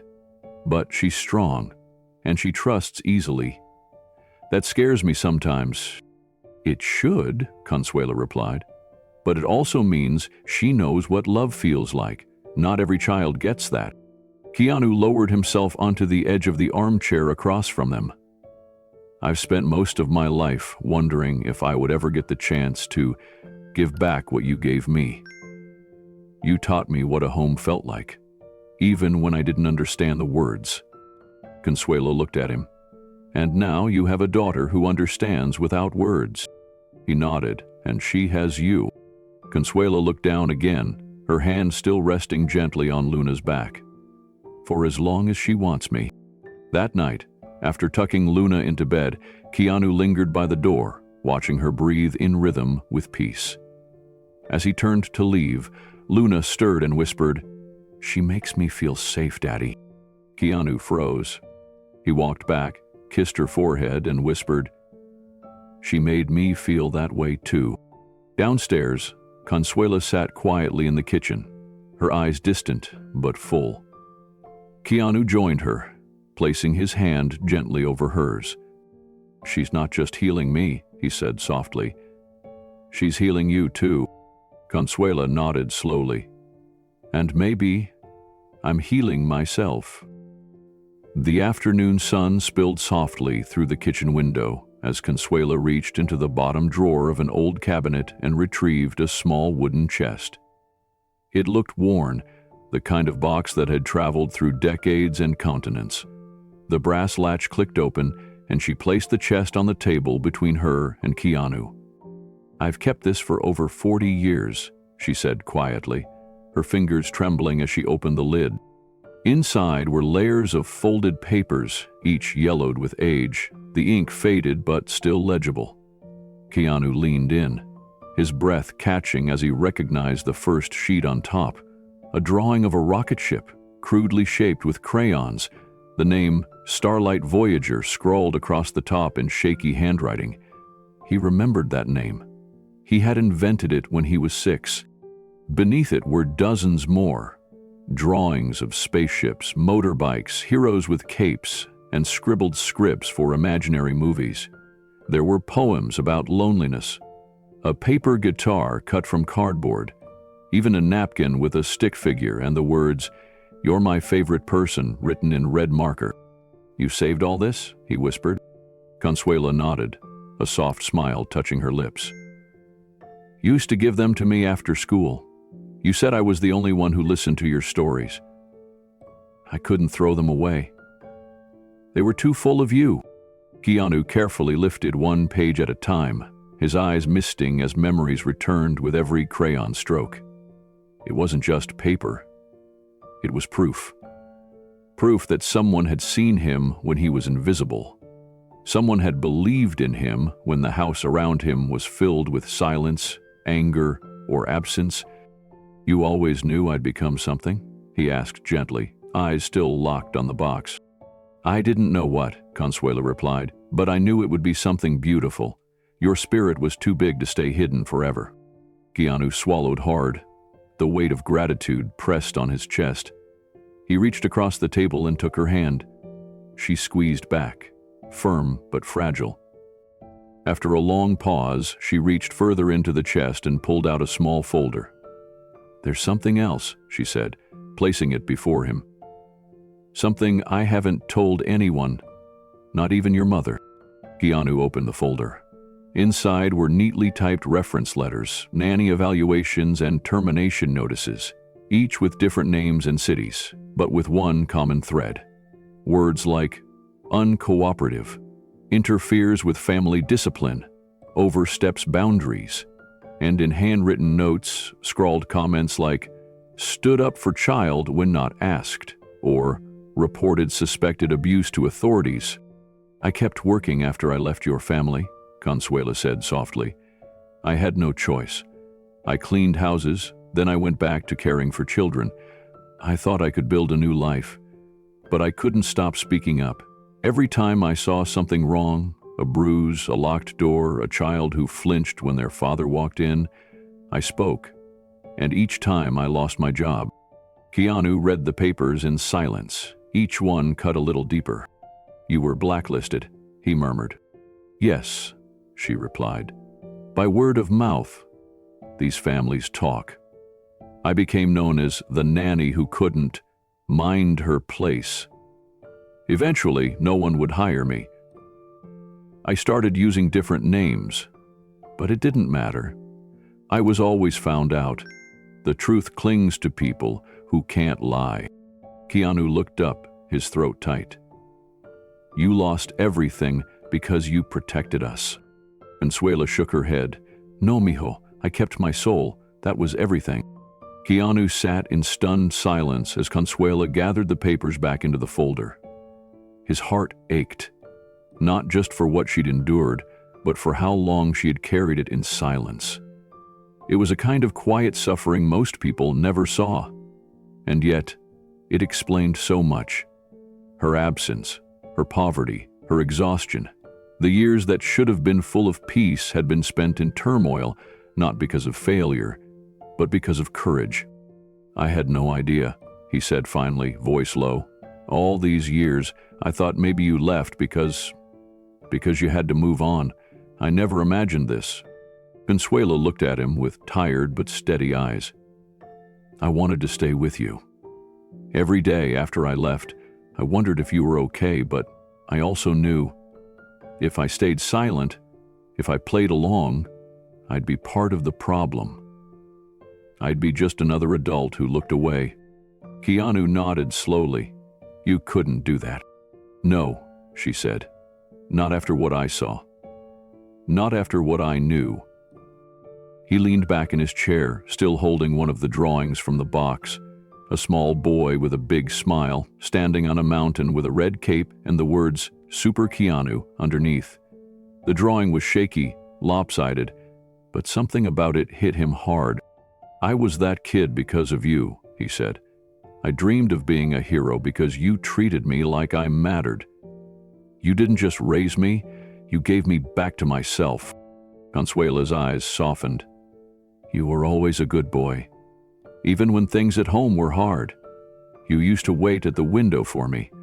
Do you remember?" He nodded. "Every afternoon. You had your shoes on 10 minutes before I got there," she smiled. "And you'd run into my arms before I even made it up the steps." They sat there in shared memory, time folding in on itself. For a few moments, it was as if they were back in that Toronto house, the kitchen full of warmth and the smell of arroz con leche on the stove. Then Consuela's voice turned more serious. "I didn't tell you this to make you feel sorry for me." "I don't," Keanu replied. "I feel honored." She looked surprised. "Honored?" "To know you," he said.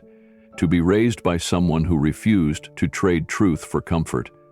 You didn't lose your job. You kept your integrity. And that's what I want my daughter to grow up around."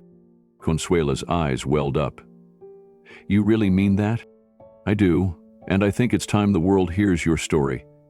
You weren't just a nanny. You were a warrior, and I want Luna to know who raised her father." Consuela looked away, blinking fast. Then she gave a small nod, her voice barely above a whisper. "Maybe it's time?" The afternoon sun cast a soft golden hue over the quiet neighborhood as Keanu led Consuela down a narrow cobblestone path lined with bougainvillea and tall ferns. She walked beside him slowly, her hands clasped, still unsure why they were here. She had followed him without asking questions, trusting something deep in her chest that had started to glow ever since she met Luna. The girl had unlocked a part of her heart she thought she had lost, but this walk, this mystery, it unsettled her.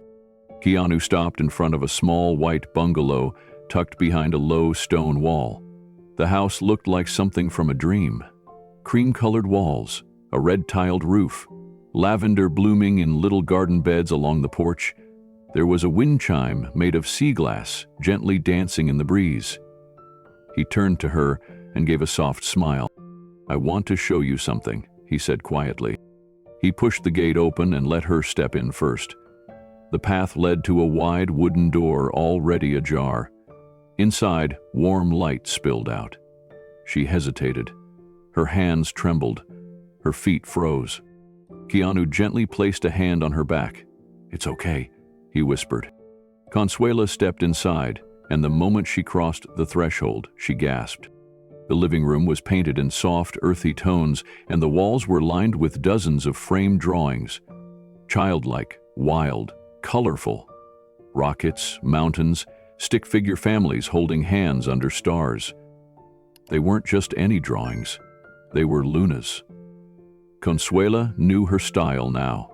The crayon explosions, the way she always added a little red heart to the corner of each page. "I asked Luna to help decorate," Keanu said. "She chose every single one." Consuela moved deeper into the home, her hand trailing along a wooden beam, then stopping as she entered the kitchen. It was modest but elegant. Sunlit, tiled in Spanish blue. A spice rack hung by the window, stocked not just with basics, but with things most would never recognize. Achiote, epazote, dried hibiscus, smoked chipotle. She turned to him slowly. How did you know?" Keanu's eyes softened. "You used to make caldo de pollo with epazote when I was sick." "I never forgot." Consuela's lip quivered. He walked over and opened a small pantry beside the stove. Inside were mason jars filled with rice, beans, flour, dried mango. Next to them, a worn recipe book in Spanish, bound by a fraying ribbon. I asked around. Patricia still had your old recipe book in storage. We restored what we could. Consuela reached out and touched the book, her hand lingering on the pages as tears filled her eyes. She turned back toward Keanu and whispered, "Why are you showing me this?"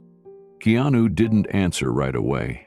He stepped into the center of the living room and looked around like he was still taking it in himself. Then, turning to face her fully, he said, "Because it's yours, Consuela." She blinked. "Mine?" He nodded. "This house, everything in it. It belongs to you now. No strings, no conditions, just yours." Her breath caught. "No," she said instinctively. "No, I can't accept this." Keanu didn't flinch. "It's not a gift," he said. "It's a thank you. It's a restoration. You were my safe place when I didn't even know what safety felt like. You gave me the kind of care that shaped the rest of my life. And now I get to give a little of that back." She shook her head slowly. "Keanu, I've never owned anything. I've cleaned houses like this, cooked in kitchens like this, but they were never mine. That's why it matters," he said. "You deserve a space that's yours, not borrowed, not hidden, a place where you can be fully yourself." Consuela turned away, eyes stinging. Her fingers touched the windowsill as she whispered, "I spent my life making sure other people felt at home, but I never thought it would happen for me."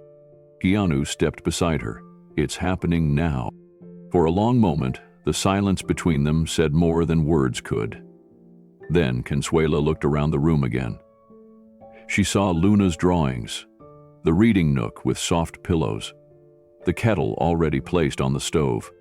Everything was tailored to her tastes, her memories, her life. Finally, her voice cracked. "I don't want to take charity," Keanu replied softly. "Then don't. Call it what it really is, honor." Consuela turned to him, her chin trembling. "Are you sure?" "I've never been more sure of anything." Consuela stepped forward, her hands trembling slightly as she walked deeper into the space. She ran her fingers along the edge of the dining table, then touched the embroidered dish towel hanging on the oven door. Her eyes landed on a framed photo sitting on a side table. One of her and young Keanu in Toronto, smiling on a park bench.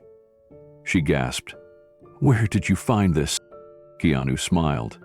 "I've kept it for years. I thought this place should have memories that belong to you too." Tears ran freely down her face now. She sat down slowly on the couch, still absorbing everything.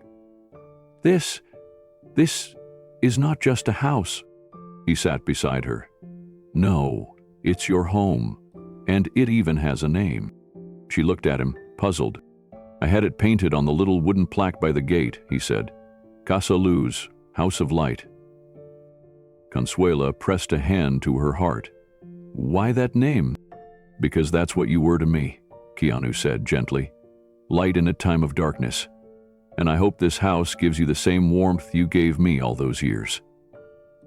She couldn't speak for a long moment. Then she whispered, Thank you, mijo. They sat in silence as the afternoon sun streamed through the window, lighting up the room. Luna's drawings danced in soft shadows across the wall. It felt like the past had gently folded into the present, stitching together something whole and beautiful. Consuela leaned her head on Keanu's shoulder, and he didn't move. He just stayed there, grounded and still, letting her heart find peace, in the quietest, most powerful way. And for the first time in her life, Consuela felt what she had always given, belonging. Keanu sat on the porch of Casa Luz, the evening breeze rustling the jasmine near the railing. Consuela was in the kitchen, humming softly while stirring a pot of her signature caldo de pollo. Inside, Luna giggled as she built a fort of pillows and books. Everything felt calm, almost sacred, but Keanu's mind was far from still. He had been reflecting on something Consuela had revealed days ago, the way she'd been silenced, fired, discarded, because she stood up for voiceless children in the shadows of wealthy homes. The injustice of it still burned in him. He thought about how many Consuelas there must be out there.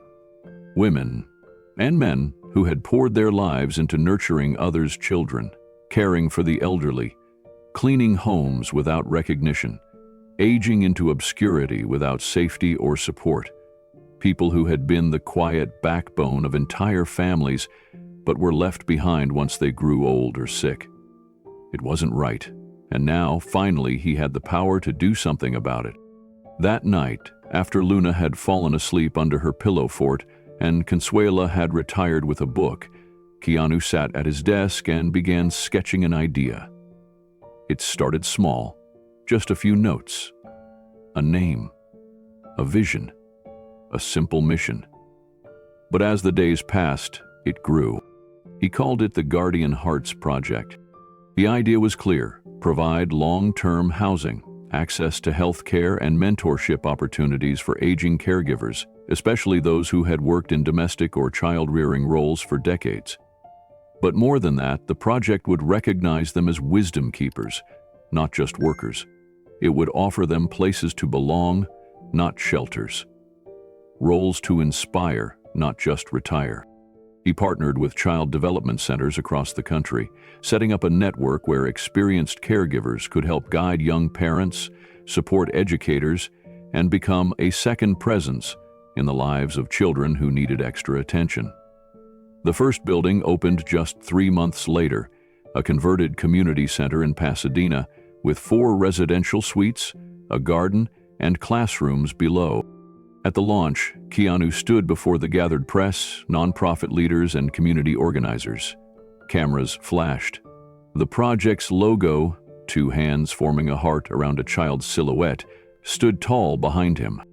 I was raised by a woman whose strength the world overlooked, Keanu began. She wasn't famous, she didn't have a title, but she shaped me, and there are thousands like her with stories that have never been told. Then he looked to the side of the stage. She is here today, he continued, and to me she is the first heart of this movement. The spotlight shifted and all eyes turned to Consuela as she slowly walked onto the stage. She wore a simple navy blue dress with a soft shawl Luna had crocheted herself, purple with tiny white stars. Her hands trembled slightly, not from fear, but from the weight of something she'd never expected. Recognition. Keanu offered his hand to steady her as she reached the podium. She didn't take out any notes. She didn't need them. She looked over the crowd with eyes that had watched children grow, hearts break, and whole lives change inside quiet kitchens and nursery rooms. "I never thought I'd be standing in a place like this," she began, her accent warm and thick with memory. "All my life, I worked in other people's homes. I fed their babies. I washed their sheets. I held their secrets. And most of the time, I was invisible." She paused, and the room was completely silent. "Sometimes I was treated well. Sometimes I was not. But I stayed because I believed that every child deserved to feel safe. Even when it cost me jobs, even when it left me with nothing, I kept going." Consuela looked toward Keanu then, her voice softening. "I didn't expect the boy I once sang to sleep would grow into a man who would still see me. Truly see me, not as a maid, not as a worker, but as a person, a woman, a soul." The audience stirred. Journalists lowered their cameras to wipe their eyes. "And now," she continued, "he's created a place where people like me can be seen, where we can rest, and where we can keep giving, not because we have to, but because we still have love to share." She closed her eyes for a brief moment. When she opened them again, there was a quiet fire there. "You call me the first heart," she said, "but I know I am not the only one. There are many of us. Women who taught your children to walk. Men who stayed up all night when your father was too sick to move. People who never asked for praise, only peace." The final words hung heavy in the air. This project, this place, it's not charity. It's justice, and I'm proud to be part of it. As Consuela stepped back from the podium, the room erupted in a standing ovation. Keanu didn't say a word. He simply wrapped his arms around her, and for a moment, the camera flashes stopped. Even the press understood that something sacred had happened. The video of Consuela's speech spread across the internet within hours. News outlets called it a quiet revolution, and social media flooded with stories from people who had been raised, healed, or held by caretakers whose names the world never knew. The hashtag #GuardianHearts began trending globally. Keanu issued a statement the next morning. "We built this movement for people like Consuela, but it turns out we're building it with them." Donations surged. Retired caregivers from across the country signed up to participate. Former employers wrote letters of gratitude.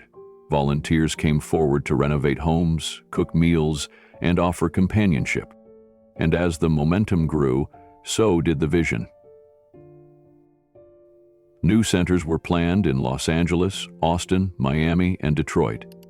Each center would not only house aging caregivers, but pair them with young children in underfunded communities, reigniting their sense of purpose and passing down wisdom often overlooked in modern education.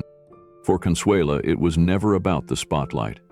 But every time she sat in her reading chair in Casa Luz and watched Luna draw by the window, she smiled, quietly, knowing her story had become more than a memory. It had become a mission.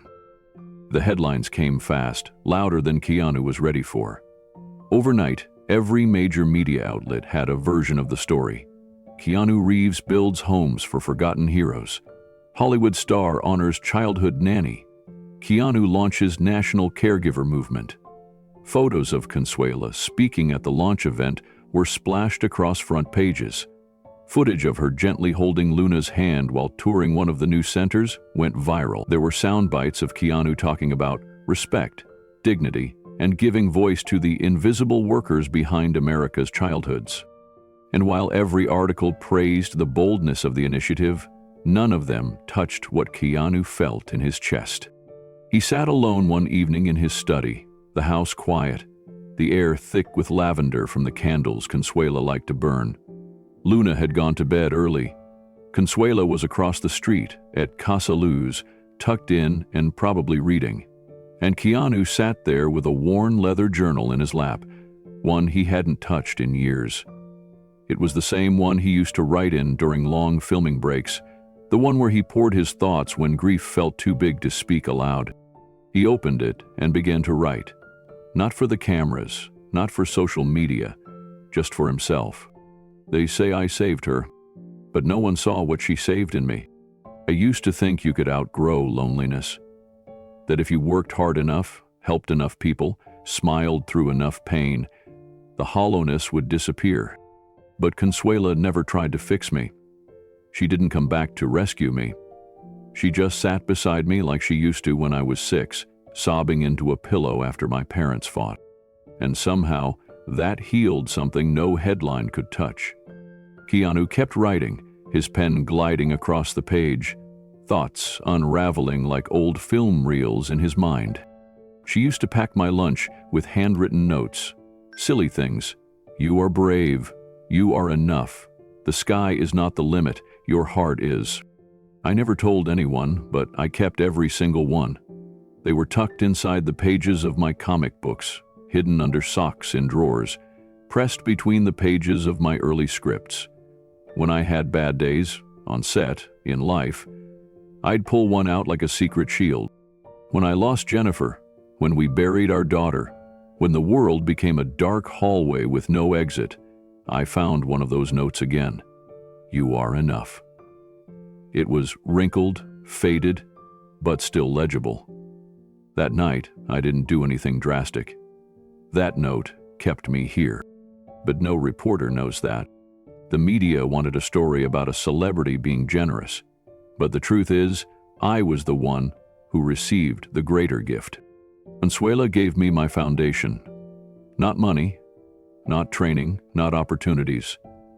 She gave me safety, a voice, belief.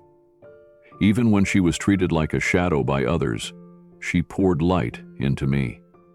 Every time I doubted myself, I was hearing old echoes of her humming Spanish lullabies in the hallway, folding my tiny t-shirts, telling me I mattered. She left when I was still too young to understand the weight of injustice. I never knew why. I just assumed she had moved on.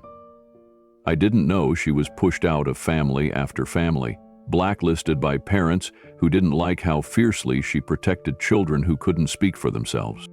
And yet she kept going. I think about how many people would have gone quiet. How many would have swallowed their voice, tried to be easy, just to keep the job. But she chose the children over comfort, and she lost everything for it. That kind of courage doesn't make the news. But it made me. The story isn't that I found her again.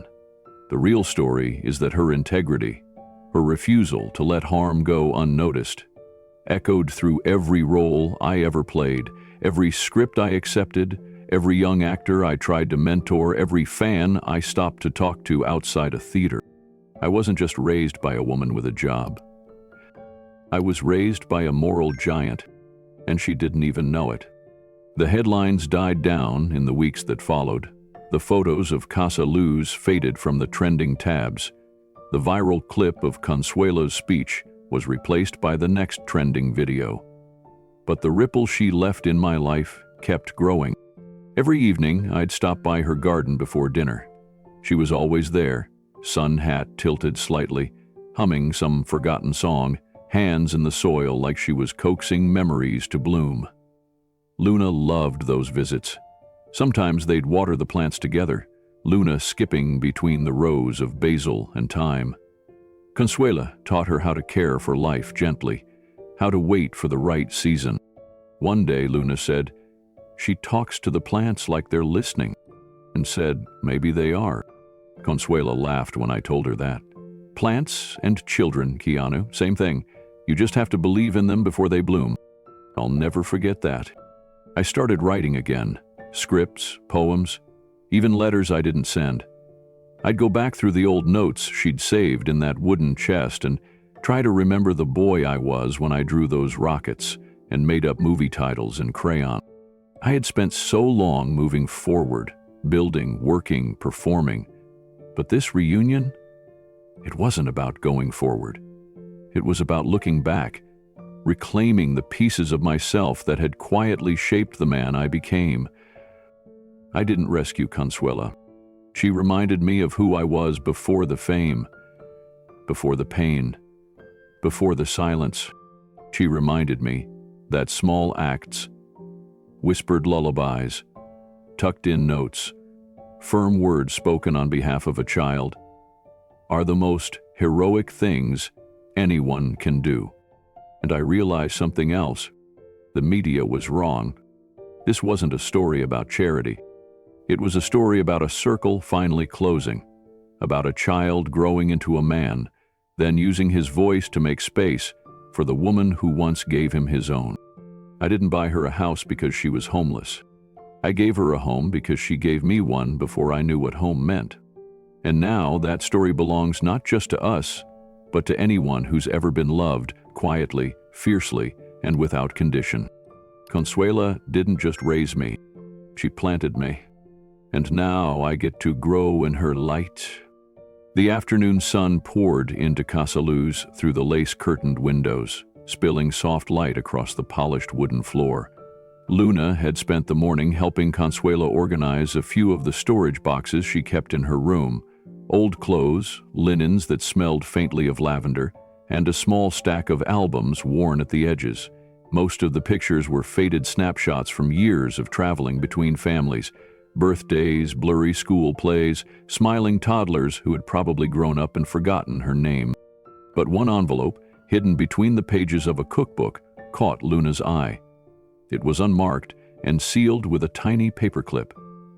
Curiosity tugged at her fingers as she slipped it free and gently opened it. Inside was a single photograph. The image was black and white, slightly curled at the edges. It showed a small boy, no more than 6 or 7 years old, curled up in a woman's lap. He was fast asleep, arms wrapped tightly around a stuffed bear. The woman had one hand cradling his head, the other resting protectively on his back. Her face, younger then but unmistakable, wore an expression of calm so deep it almost ached to look at. Luna stared at the photo, heart stilled. She didn't need to ask who the boy was. She knew that expression on his face. It was the same one he wore when he sat on their porch at sunset, sipping tea, lost in memories. She brought the photo to Consuela, who had paused in folding an old sweater. "Abuelita?" Luna whispered, holding out the picture like it was made of glass. "Is this my dad?" Consuela looked at it for a long time, eyes swimming. Then she nodded. It was a cold night in Toronto. He had fallen asleep, waiting for his mom to come home. She never did. So I took him to the couch, and he just melted, like he hadn't been held in a long time. Luna didn't say anything, but she knew. She knew exactly what her father would feel when he saw this. Later that evening, when Keanu arrived for dinner, Luna walked up to him slowly. She didn't say a word, just placed the photo in his hand. He stared at it, expression unreadable at first. Then his breath caught, and he sat down. The silence in the room was full, not heavy. Keanu held the photograph with both hands, as though afraid the past might slip away if he loosened his grip. His thumb gently traced the curl of his younger self's hair, the fold of the blanket, the soft arch of Consuela's protective arm around him. "I don't remember this night," he finally said, voice barely above a breath, "but I can feel it." Consuela sat down beside him, her posture upright, hands folded in her lap. "You were so small that year, and so quiet. Not just the way children are quiet, but the way lonely people are. I remember thinking, this boy holds his sadness like it's something he has to carry for everyone else." Keanu looked up at her, eyes shimmering. "You carried it with me." "No," she said gently. "I carried it for you until you were strong enough to carry love instead." He looked back at the photograph, then at his daughter, who had watched the exchange with quiet reverence. "Luna," he said softly, "do you know what this is?" She smiled. "It's you being safe." Keanu nodded. "It's more than that. It's the first time I knew what safety felt like, and I didn't even realize it until now." He rose from his chair and walked into the study, where his accolades lined the walls. Film posters, lifetime achievement plaques, humanitarian awards. A pair of Oscars stood encased in glass, cold and shiny, tokens of praise that once mattered but now seemed far away from the warmth in his hands. He cleared a spot on the wall just above his desk, next to a framed photo of Luna as a toddler and a small ink drawing he had made years ago in grief after losing a close friend. Consuela watched as he framed the black and white photo with care, using an old wooden frame he had salvaged from a thrift store. It didn't match the other displays, and that was the point. Once it was hung, Keanu stepped back, arms crossed, then said quietly, "This is the most important moment of my life. Everything after this, my career, my success, even Luna, came from the love in that moment. That quiet safety gave me the courage to grow into who I became." Luna came and stood beside him. "She gave you light." He nodded again. "And I want that light to shine where people can see what really matters." Later that evening, after Consuela had gone to bed, Keanu returned to the study alone. The house was quiet, except for the soft creak of old wood and the distant hum of Luna playing piano downstairs. He sat beneath the newly hung photograph and opened a leather-bound notebook he rarely shared with anyone. A place where he wrote not for scripts or press, but for truth.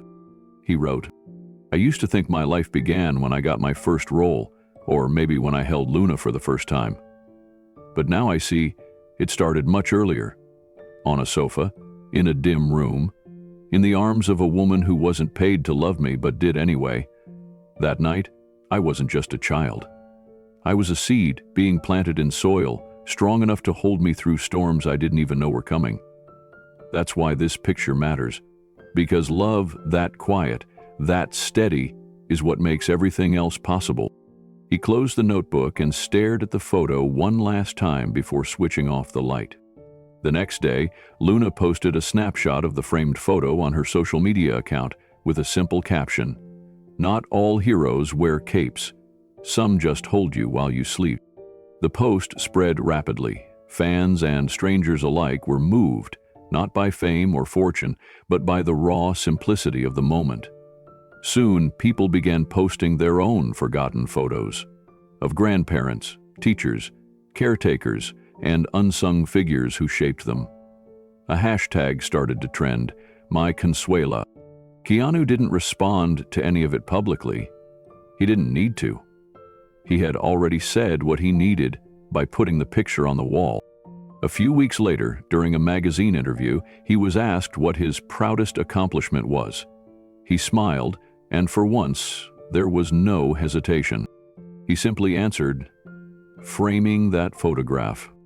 And with those 6 words, the world was reminded again, not of his stardom, but of the quiet legacy behind it. A legacy of warmth, of protection, of light that never asked for recognition. Just presence. And in that framed moment, captured, remembered, and now shared with the world, the story of Keanu and Consuela was sealed in the kind of immortality only love can create.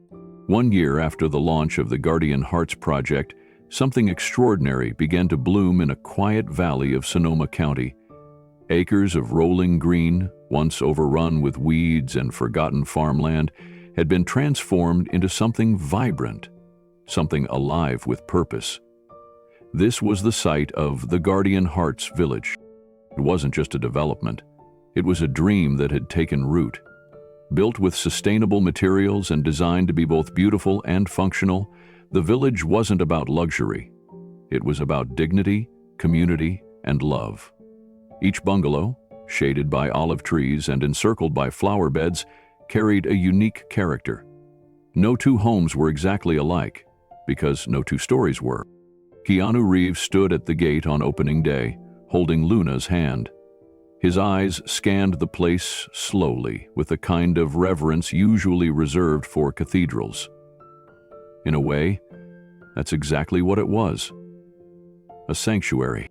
Just inside the Welcome Center, a large bronze plaque bore an inscription. "For the ones who held us before we could stand, who fed us before we could speak, who loved us before we knew what love was. This village is for you." Keanu took a deep breath as families, community leaders, reporters, and volunteers gathered around.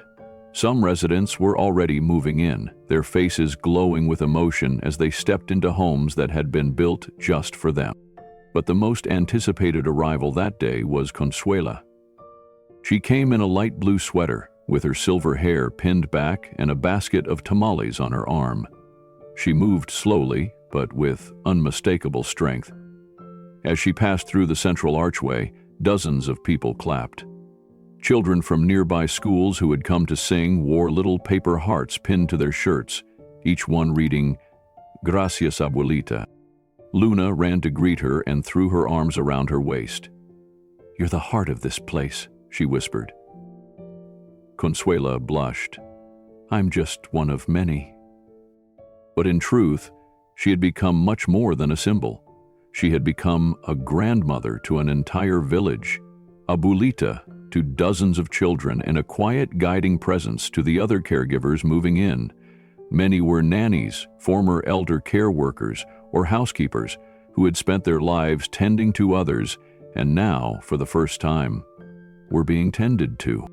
Inside the community center, laughter echoed through wide halls lined with colorful murals, most of them painted by children under the mentorship of resident caregivers. In one corner, a sunlit reading room brimmed with gently worn books in Spanish and English. Just outside, an herb garden thrived, tended daily by the residents, who shared tips, stories, and memories as they worked the soil together. Keanu watched from a distance as Consuela sat beneath a lemon tree, teaching a little girl how to embroider. A few feet away, another child braided the gray hair of an older woman, humming softly. These weren't scenes staged for media. They were everyday moments that had once belonged only to the unseen corners of society, now honored and shared. In the heart of the village stood a circular pavilion built from reclaimed wood. It was here that Keanu stepped forward to lead a special planting ceremony. In his hands was a small olive sapling. As volunteers gathered, he looked out at the crowd and smiled. "These aren't just homes," he said, his voice clear and full of quiet conviction. "They're sanctuaries for the people who raised the world." With that, he knelt beside Luna and together they placed the sapling into the earth. The crowd followed in silence, then applause. One by one, other caregivers came forward, planting their own trees in honor of those who'd come before and those yet to come. By the end of the day, the central plaza had become a small orchard. As the sun began to dip behind the rolling Sonoma hills, the village lit up. Not with electric lights, but with lanterns held by the children. Each child had decorated one with drawings of the elder they had bonded with most. In this village, there were no formal labels like teacher or student, resident or visitor. There were only stories, woven, lived, and passed on. Consuela's lantern glowed with a soft pink hue. A little boy named Mateo had drawn her sitting under a tree with a book, just as he'd found her one afternoon when he was scared and didn't want to join the others. She had offered him a story instead of a command. He never left her side again. They now called her Abuelita Consuela. Not just Mateo, but dozens of children. Some came from nearby towns. Others had been brought in from shelters or families needing care. The village had become more than a retirement community. It was a living bridge between generations.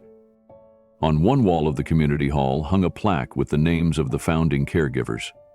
Consuela's was at the top. Below her name, engraved in silver, were the words, "She had spoken at the launch of the Guardian Hearts Project. I never asked to be seen, I only hoped not to be forgotten." And now, she wasn't. Neither were any of them. Keanu stood in front of the plaque with Luna beside him. He looked out at the dancing lanterns, at the children laughing, at the elders wiping their eyes.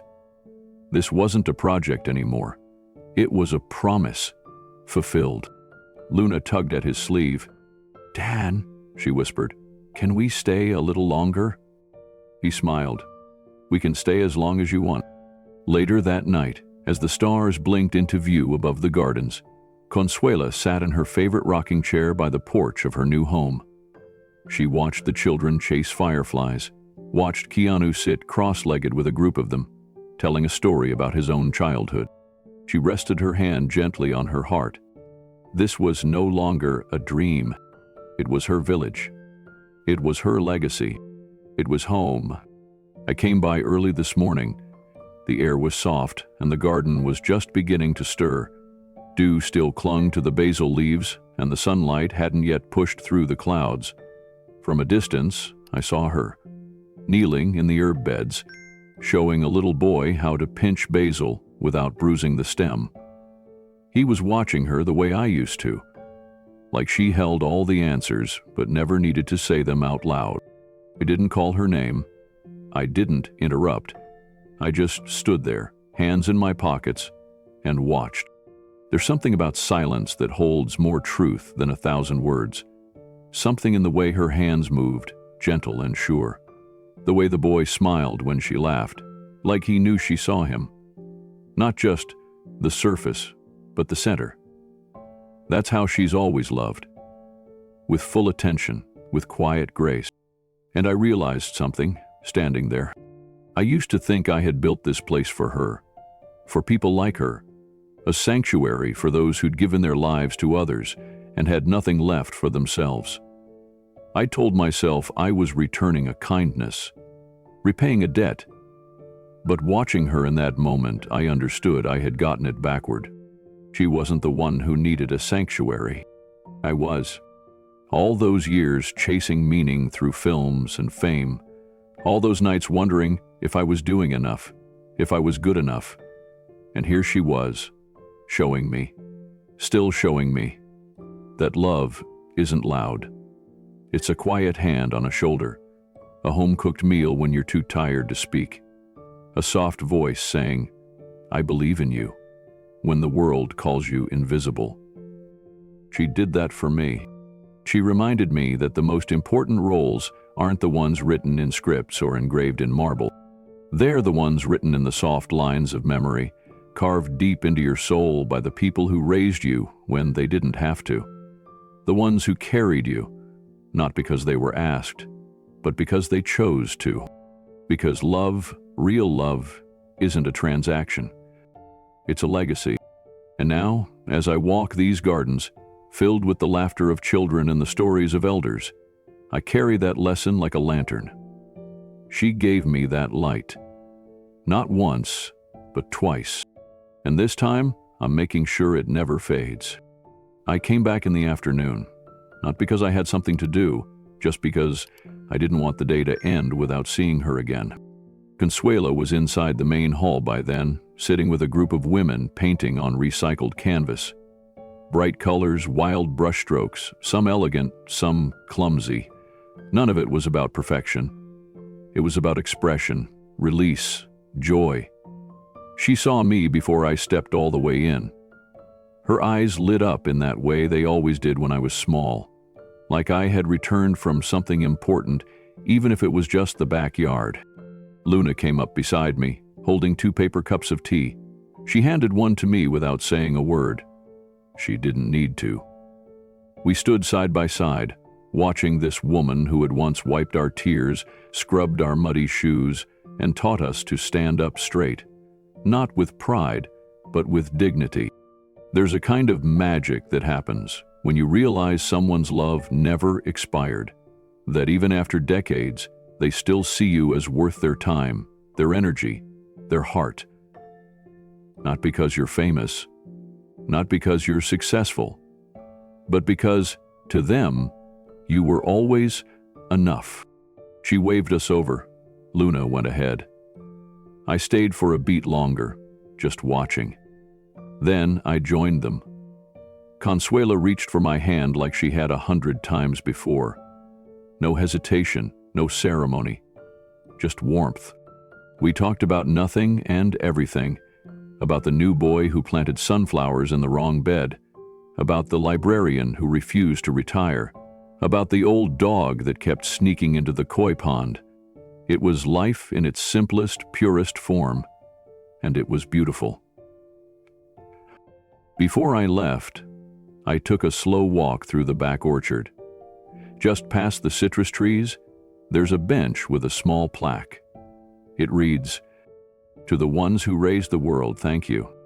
I sat there for a while, thought about all the people who never get thanked, the nannies, the teachers, the janitors, the night shift nurses, the quiet warriors who pour their souls into others and never ask for recognition. Consuela taught me to see them, not just pass by, not just admire, but truly see. And I wonder, how many of us carry stories like this, tucked away in our hearts? How many of us were lifted up by someone no one else noticed? How many of us were given our start by a hand that reached down when we had fallen? I think the world could use more stories like that. I think we could all stand to remember the ones who made us who we are. So if you're listening now, I want to ask you something. Have you ever had someone who believed in you when the world didn't? Have you ever been loved by someone who had no reason to love you, but did anyway? If you still can, call them, visit them, hug them. And if they're no longer here, then tell their story. Say their name out loud. Write it in the comments below. Not for clicks, not for views, but because their legacy deserves a place to live on. This story wasn't about a celebrity building a village. It was about a child remembering who he truly belonged to. It was about a woman who gave everything and asked for nothing. It was about love in its oldest, truest form. We call it guardian hearts, but really it's just family. So tell us your own guardian heart story. Let's fill this page with incredible stories. Stories the world forgot to write down, but you didn't. Because sometimes the people who shape us the most are the ones no one ever sees. Until now.